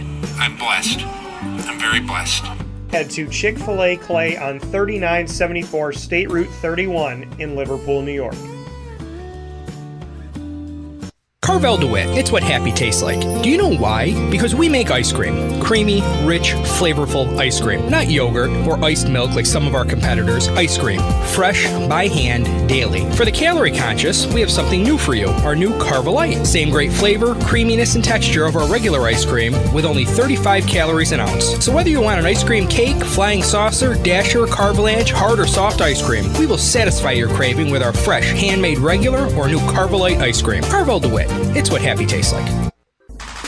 The Wildcat Sports Pub in Camillus, New York is located on 3680 Milton Avenue in the Home Depot Plaza. It is your family-friendly sports bar and restaurant. Folks, some sports bars aren't family-friendly. Some family-friendly restaurants are not sports bars. The Wildcat Sports Pub in Camillus, New York is proud to be both. It is that marriage that you've been looking for years. The Wildcat Sports Pub is your home base for your sports bar and restaurant needs, games for the kids, indoor and outdoor activities, and enough things on the menu to come back every single week and get to try something new.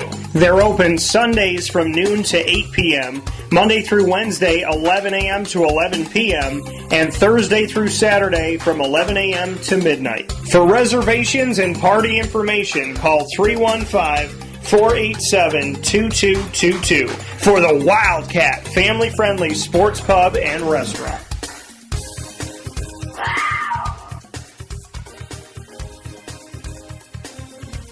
GG Cards and Breaks. Like, comment, subscribe. GG Cards and Breaks here for you on 639 Delmar Place in Syracuse, New York. Open 7 days a week. Find your way to GG Cards and Breaks today.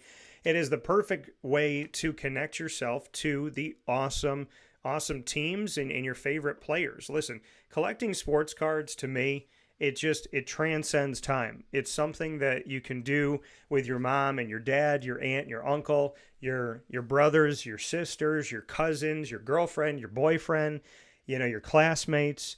It's something that creates so many awesome memories, and I can literally go back to times with my Uncle Bill. I can go back to moments with my grandmothers, with my mom, with my dad, in collecting sports cards, and it does. And now the new memories that I have with what Joey has done for me, my big brother, he put together through all the cards he opened up, he literally made an Arizona Diamondback set and put them all together from all different, it was a personalized set. It was from different brands, different cards, different times that he's opened different things, and he put that together for me. And to me, whatever he put in there, I'm keeping forever. It doesn't matter who the player is. It's because it came from him. And these memories that you make with the teams that you love and the players that you love, when you collect these cards, I don't know how your memory is, but my memory can literally stare at a card and tell you where I was. Sometimes I could smell the place, taste where I was, remember that it was raining, remember who I was with, remember around the age that I was. Collecting sports cards isn't just a hobby. It's a place to connect different pieces of your life together, different parts on your trail to where you are today. And GG Cards and Breaks does a tremendous job of bringing these memories to life. And they're led by great people. Josh Gideon, Anthony Campbell, their entire team, Alex and Joel and so on and so forth. The team at GG Cards and Breaks, they want to see you find what you're looking for. They want to see you have fun. They get excited for you. They want you to open the packs and boxes right there in the store so that they could celebrate with you. And they're running a promotion right now with Panini that if you buy any Panini football cards, any box of Panini, any pack Panini, when you buy Panini football product in store, the NFL Player of the Day for Panini opens up the opportunity for you to be a part of a great promotion. You can find out more about it by watching the video on all of our social media and our YouTube channel. You can also go into the store at 639 Delmar Place in Syracuse and say, hey, Dan was talking about this on Wake Up Call. What's the Player of the Day all about? And you can be a part of something really special. I've been able to do it a bunch of times at GG Cards and Breaks, and I had a ton of fun with it. Got some really awesome cards that you can only get by going through this promotion. So head there today, ask about the NFL Player of the Day promotion from Panini and how you could be a part of it, because it's only going on for a couple more weeks and then it's going to finish up. So, and you have the opportunity to get a weekly prize, the monthly prize, which at the end of the month, the end of the 32 days that we have here, they have an autographed James Cook card from the Buffalo Bills. That's a beautiful card. I got to hold it and showcase it in the video that we did. That's going to be the monthly prize, and then Panini's doing a prize for everybody across the country. So that's the grand prize. So make sure you head into GG Cards and Breaks today and ask all about the NFL Player of the Day. I appreciate you for supporting their wonderful shop and supporting local here in our community every Monday through Saturday from 10 a.m. to 6 p.m. and on Sundays from 10 to 5. With that being said, here on Wake Up Call with Dan Tortora, where sports truly meets that thing called life. I love showing the new studio. I love turning the mic here and letting you see everything that we have. The studio has so many things that were never on camera before. There's things that we brought in here. You have the opportunity to connect with me and get to know so many pieces of what matters to me, history of the show. We got sports cards here that are on display in different parts of the studio as well. We have my Jaguars teal with it towel So definitely make sure that you look around the studio because we got a lot of cool things that we're showcasing now in this open air studio as we reimagined and revitalized the Wake Up Call studios as we stepped into 2024 by the graciousness of wonderful people in my life, including my father, who was a huge part of developing, reimagining, and revitalizing the studio. So shout out to my dad. Much love to you, Pop. And we're always praying and hoping all good things for you, and I appreciate all the prayers coming our way. So with that being said, PJ, jumping into the Pro Bowl, I'm going to ask this very simply. Do you watch the Pro Bowl? No. And that's, before you came on the show today, I did that. I said, I can't wait to have Papa Joe on the show so I could go, do you watch the Pro Bowl? And then I leaned into the mic and said, no. So it is one of my most favorite things that we do. I think we need to have a montage of your nose, or it's like, PJ, would you draft this guy? No. Do you watch the Pro Bowl? No. What about Jameis Winston? Absolutely no. I love these no moments from you. I know I could already anticipate in our relationship knowing you as well as I do and you being another dad to me. There's nothing inside of me that thought that you watched the Pro Bowl, but what do you think about the Pro Bowl? Should the NFL just take a week off? Do you like that they do something? We used to jokingly say it was two-hand touch. Now it literally is flag football. So it's not even a real game. What's your take on this? Is there anything from the Pro Bowl you like? Would you change anything? How do you look at this weekend? I've never watched the game, Daniel. It's an asinine contest. It doesn't mean anything. Guys are not running fast. They're not tackling hard. It's certainly the men that were nominated as a Pro Bowl should be honored. That's true. They don't need to be out there running around, maybe get hurt. I just never see it. I never saw the need for it. I mean, look, when the Super Bowl's over, that ends football to me. I mean, even after the playoffs, these guys don't want to stay around in shape for a couple of weeks and maybe go get hurt in the Pro Bowl. I don't see it.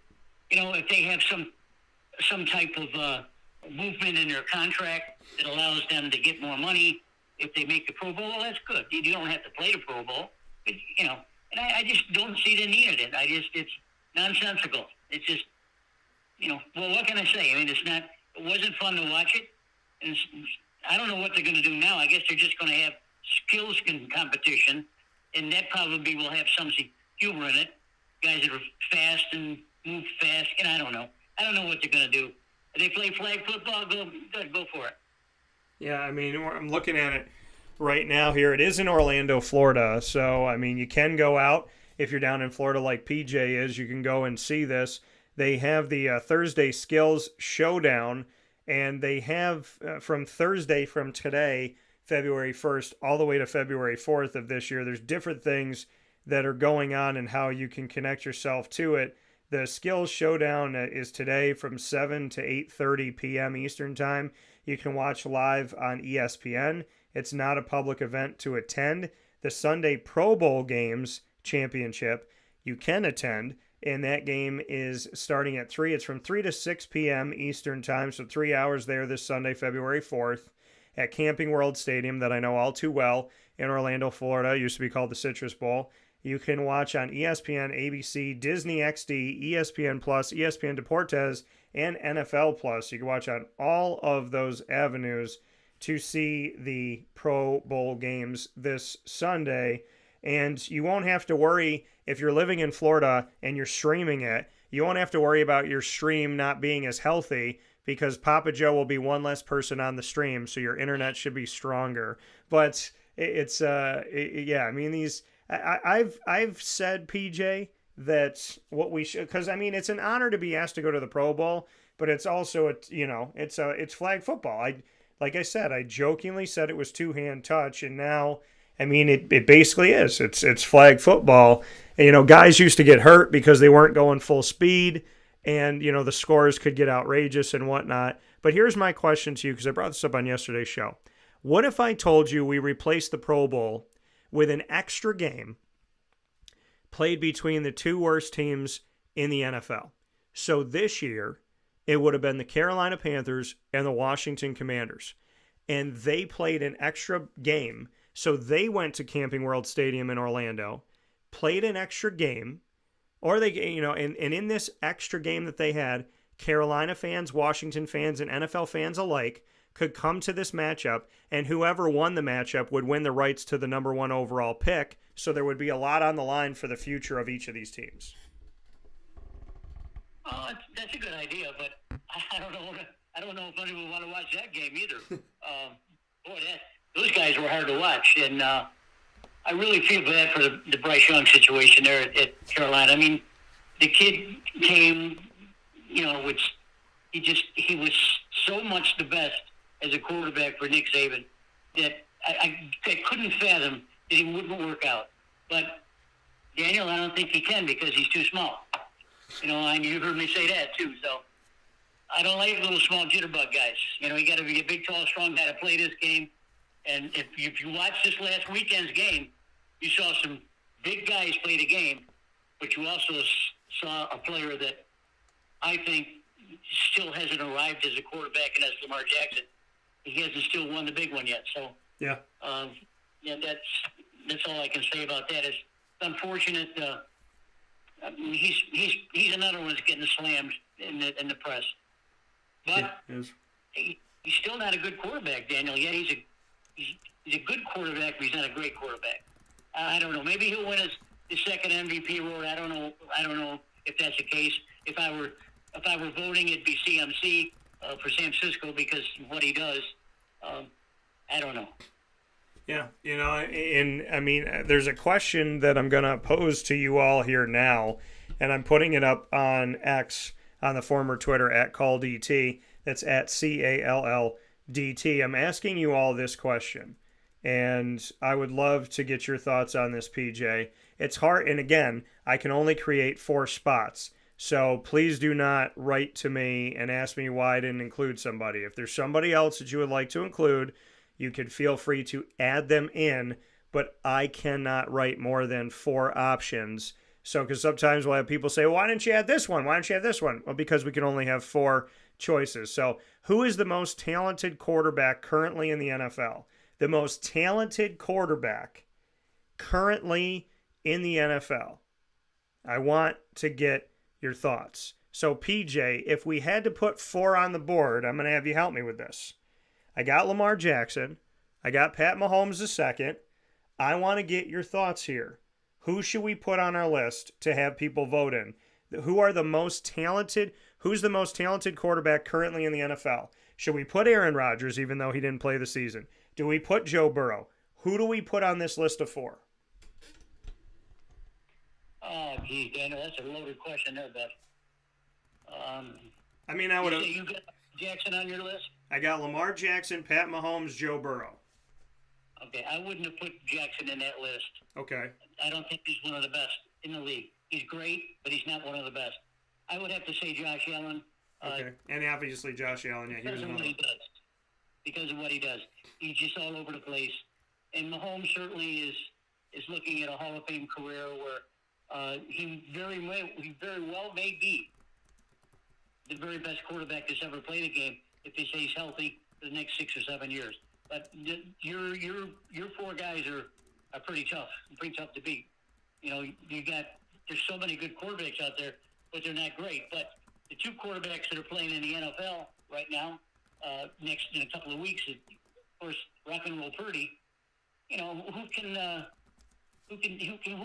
say that he is part of a system? I love it when people say that. Oh well, you plug a quarterback in a San Francisco system.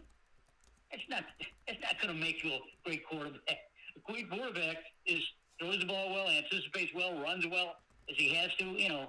Makes the good plays. You got a tough job there with those 4 guys. Yeah. So this is the thing now. This is the poll that's going up. It says, who is the most talented quarterback currently in the NFL? Lamar Jackson, Pat Mahomes II, Joe Burrow, Josh Allen. If you have another quarterback not on this list, reply with that name. So once again, if you want to vote for somebody else, if you want to vote for Trevor Lawrence, if you want to vote for CJ Stroud. If whoever you want to vote for, you can go ahead and do that by replying with that specific name. I want to get your thoughts, and I would love for you to join us in this poll right now. Who is the most talented quarterback currently in the NFL? You can also vote for Aaron Rodgers. So Lamar Jackson, Pat Mahomes, Joe Burrow, Josh Allen are the choices that I put on the list of 4. And of course, I know that there's other people that you may be thinking of, like Aaron Rodgers, and so on and so forth. So I do want to touch on this really quick before we hit the Chiefs-Niners, because I know we're going to talk about this more next week. What running back would you rather have right now for the 2024-25 season? 0% of you have voted for Austin Eckler. We got a bunch of votes that have come in. Thank you for your votes on X. You can vote now by following me on X at CallDT. That's CALLDT. When you follow me there, you can vote in our polls. So 0% Austin Eckler, 35% Josh Jacobs, 10% Tony Pollard, and more than half of you, 55%, said give me Derrick Henry of these 4 that are free agents for this upcoming season. The new poll, once again, who's the most talented quarterback currently in the NFL? Lamar Jackson, Pat Mahomes II, Joe Burrow, Josh Allen. Feel free to vote, and if you have a player that is not on that list, then reply with it. We've already gotten a vote that came in right as I said it. The first vote in our poll that just went up a couple seconds ago is for Pat Mahomes. Who would you vote for, PJ? It'd be Mahomes. I mean, he's in a young career. He's done so much. 2-time Super Bowl winner, 2-time most valuable player, which means a lot to me when I'm looking at quarterbacks like Aaron Rodgers. By the way, Aaron Rodgers would not make the 4 that we talk about now because he's a little bit long in the tooth, and he's got to prove himself with the Jets. So, but I think Mahomes is an extraordinary young player, and he just got so much going for him. He's smart. He knows what he's doing. He just doesn't. He can't be tricked. I mean, sure, he throws interceptions. Well, that's because a good defense throws at him. But he's just an extraordinary young man. Yeah, Joey picked Justin Herbert as his one here. So he picked Herbert, who I've argued throws arguably the best ball in the NFL. So Joey went with Justin Herbert as a pick here. So what'd you say, PJ? That's a good selection. Yeah. So I don't think he belongs in the top 4, but he's certainly a hell of a quarterback. Yeah, so we got Herbert on here. Before I let you go, PJ, you could keep on voting in the polls, folks. Thank you for getting up with us this morning and voting in our polls here. Our running back poll is up. Our quarterback poll is up. Our Dan Campbell poll came back with a little bit over half of you saying you don't like that he goes out there and lets it ride in the casino. Some of you like it, some of you don't, that he's going for it on 4th down and taking 2-point conversions instead of extra points. So we have a little bit over half of you saying no thank you, and just under half of you saying, yeah, I don't mind it at all. So, PJ, Chiefs-Niners, we're going to break this down more so next week, but as we step in, because next week on Thursday, we'll be heading into the championship game in the NFL. We'll be just a few days away. We got some extra time here, so Chiefs-Niners, I'm going to broad paintbrush this thing. What would you like to talk about, as we know that we will have an open discussion today that will continue next week? When you think Chiefs-Niners, what do you think? That's a good question, Daniel. A hell of a question. I mean, this is a pick-em game. I mean, but I think without getting really in-depth with it, which we will next week, I think the brunt of this game will fall on San Francisco's defense. Kansas City's defense proved that it could play tough against the really good quarterback in Lamar Jackson. I mean, with Lamar Jackson, I want to say something about Baltimore. They lost their cool. They're undisciplined when they play. They just got carried away. Too many personal fouls. They didn't hold their cool. Yeah. And that's why they lost the game. You can't continue to put Lamar Jackson under the pressure that those guys, those idiots, did with Lamar Jackson. I mean, he's a super quarterback, and he can carry a team. But you can't let these idiots run around getting personal fouls and this and that. It's not fair. And I hope Jackson told them all that too.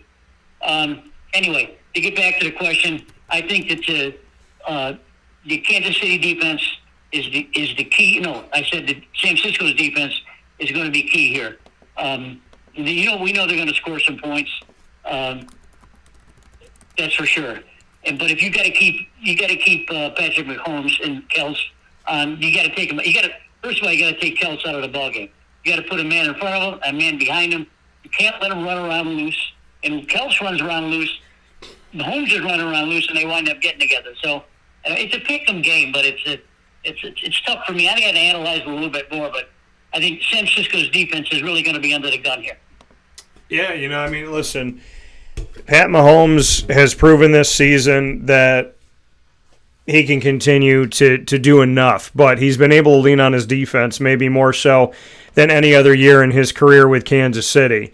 And there's something to be said about that defense, the way that they've stepped up. I know that Chris Jones, when he returned to the NFL this season, his return game was against the Jaguars, and he definitely let Jacksonville know that he was on the field.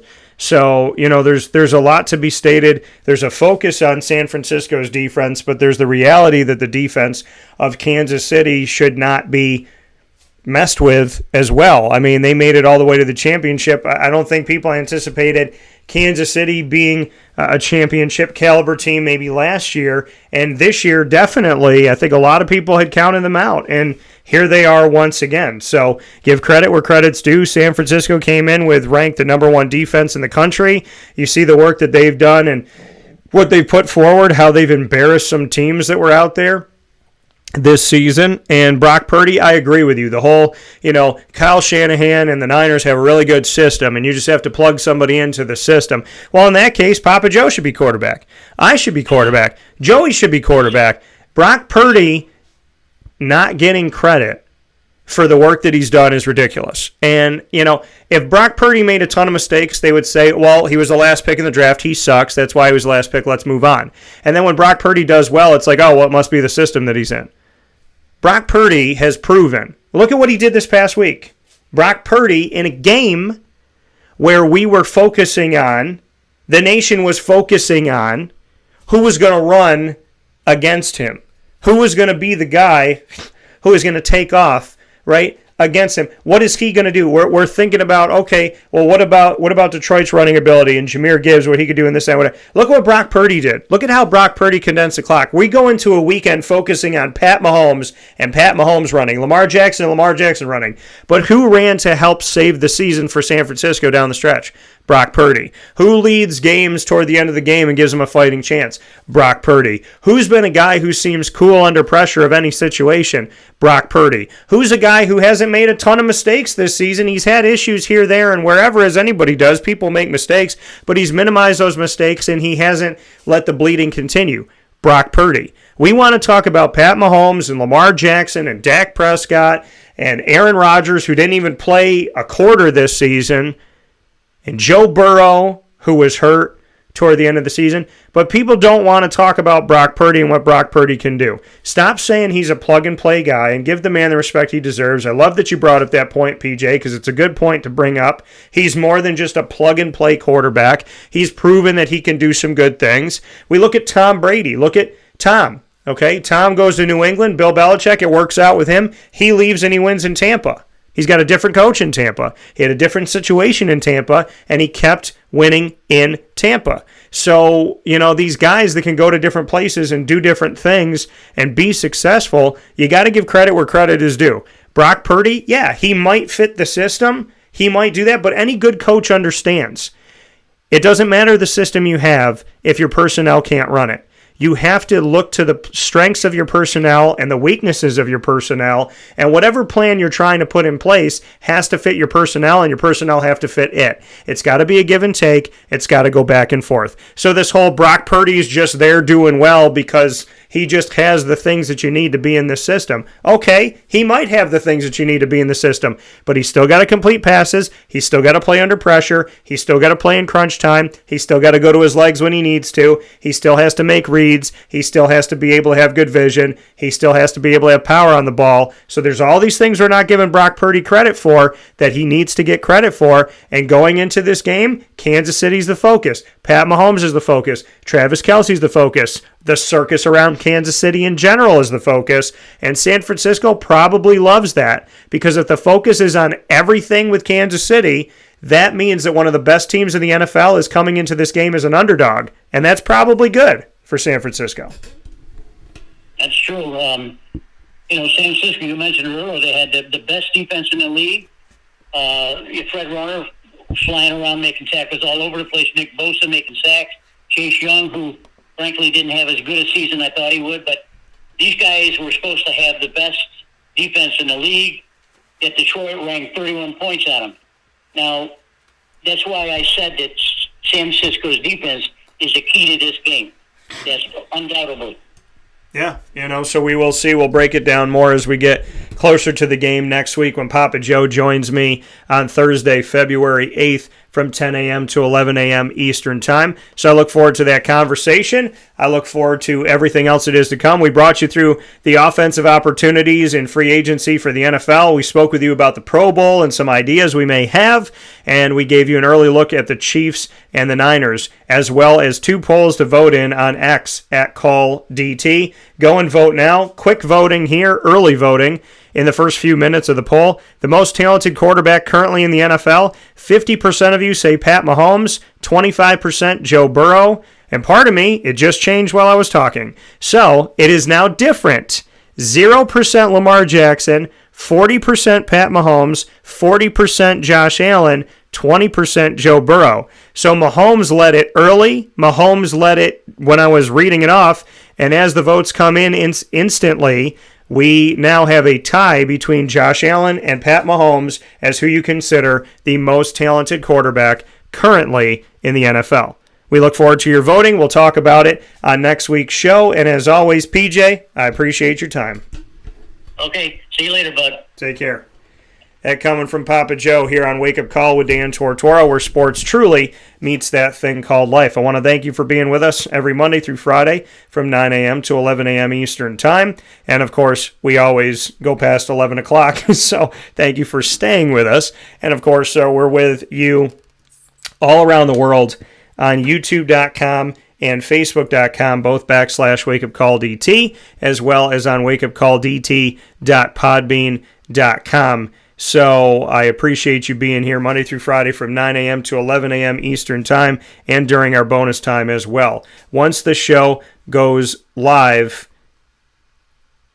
we go into the archives and add these broadcasts to Amazon Music, Audible, iHeartRadio, iTunes and Apple Podcasts, Player FM, Podbean, Podchaser.com, Podvine, Spotify, TuneIn, and YouTube. All you have to do is search Wake Up Call with Dan Tortora, or one word, Wake Up Call DT. So make sure that you do that. Subscribe to any one of these channels and make sure that you're with us at all times so that you never miss a broadcast again. And a big time thanks to our incredible partners. We implore you to go and visit these wonderful people in our community.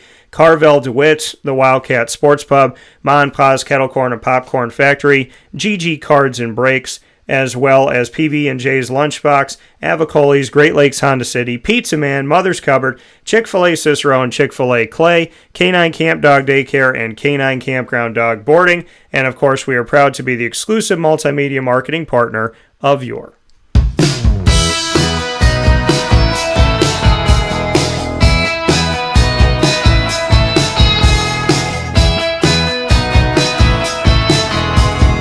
Lemoyne College Dolphins. It's Fins Up every single month on Wake Up Call with Dan Tortora. Catch your Dolphins here with us Wednesdays at 9 a.m. Eastern Time, first and third Wednesday of each month, bringing you AD and DT with Athletics Director Bob Beretta and myself, Dan Tortora. Yesterday, we brought you yet another exclusive conversation on the future plans of Lemoyne College, and you can catch all of that by going to our YouTube channel, youtube.com/wakeupcalldt. Click subscribe and the notification bell, and you'll find that conversation there. There's also written articles about that conversation that you can now find by going to wakeupcalldt.com and either going to the homepage or clicking on our articles tab, where you can get all of my written articles online for your online newspaper enjoyment, including the fact that Lemoyne is looking to add a golf simulator on campus, and they have a $40 million capital campaign in the revitalization and reimagining of their events and recreation center, as well as bringing out an outdoor track and outdoor tennis courts to Lemoyne. So you can check all those exclusives out on wakeupcalldt.com and by subscribing to youtube.com/wakeupcalldt. The Dolphin Dive dives into stories of student athletes, coaches, administration, future Dolphins, and alumni. You can find those throughout the year on the second and fourth Wednesday, airing each month, second and fourth Wednesday at 9 a.m. Eastern Time here on Wake Up Call. And, of course, you can also find those on our YouTube channel by subscribing and making sure that you hit that notification bell and look at our Lemoyne Dolphins playlist on youtube.com/wakeupcalldt. For more information, go to LemoyneDolphins.com. You can also go to wakeupcalldt.com underneath exclusive partners and find your Dolphins.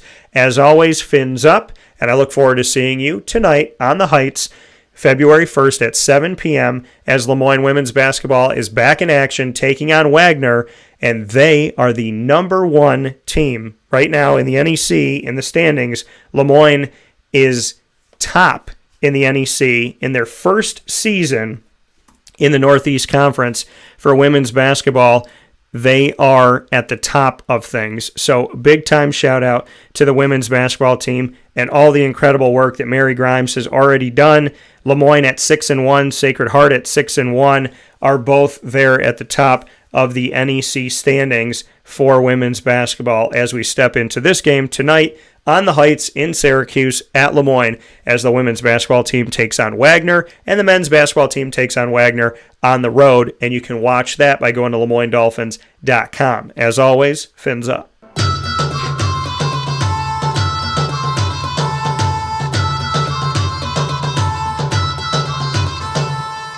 The Bryant Stratton College Bobcats of Syracuse are exclusive multimedia marketing partners with Wake Up Call with Dan Tortora. You can find the Bobcats in the Bobcat Buzz like today. Every single month we had Clay Gagen-Sherman on the show to start off February, and the Bryant Stratton College Bobcats have been with you for years here on Wake Up Call with Dan Tortora with men's and women's soccer, men's and women's basketball, baseball coming off their inaugural season, and esports, which we've gotten a feature, and we're going to be featuring something new from esports coming up very, very soon in an all-new edition of the Bobcat Buzz. You can find all this content by subscribing to youtube.com/wakeupcalldt. On our YouTube channel, hit the notification bell and check out the playlist BSC Syracuse Bobcats. They have their own playlist on our YouTube channel. Big time news coming up with the Bobcats today. I cannot wait to share that with you. I thank you so much for being a part of all the Bobcats are doing in our community here on James Street in Syracuse, New York, and beyond. And I implore you to go and visit them and support them in their doubleheader for men's and women's basketball going on this Saturday, February 3rd at 2 p.m. and 4 p.m. The women's basketball team starting off against Cheney for Bryant Stratton College, led by Tay Baker, this Saturday, February 3rd at 2 p.m. at Allen Hall on OCC's campus in Syracuse, New York. You'll see the women at 2, and then the men will face off against Cheney at approximately 4 p.m. This doubleheader at Allen Hall at Onondaga Community College, 2 and 4 p.m. this Saturday, February 3rd. Come and support your Bobcats, and thank you to everyone who has. You can find them on wakeupcalldt.com underneath exclusive partners where it says BSC Syracuse. For more information, go to syracuse.bscbobcats.com, and as always, go Bobcats. With that being said, here on today's broadcast of Wake Up Call with Dan Tortora, I proudly wear this, and I'm excited for the announcement that's coming up. Stay close to our social media and our YouTube channel to find out the incredible announcement. Facebook at Wake Up Call DT, X at Call DT, Instagram at wakeupcall_DT. Big time thanks to Clay Gagen-Sherman for our Bobcat Buzz with the men's basketball head coach at Bryant Stratton College of Syracuse. Big time shout out to Papa Joe, as always, for our Thursday opportunity to speak with each other and with you. And a many, many thanks to everyone that's watching and listening in Central and Upstate New York, up and down the East Coast, the Midwest, the West Coast, our second home of Florida, all around the world. Thank you for being with us. Thank you for going back to our archives and watching and listening after the shows go live. And thank you for your incredible support from all of the wonderful businesses that we are so blessed to call partners here in the community of Central and Upstate New York and beyond. With that being said, MaandPawsPopcorn.com is what's poppin'. Head to the snack capital today at Ma and Pa's on 201 7th North Street in Liverpool, New York, and feed your taste buds with sweet and savory flavors that you will find there that won't taste the same anywhere else. I'll talk with you soon. Have a great day.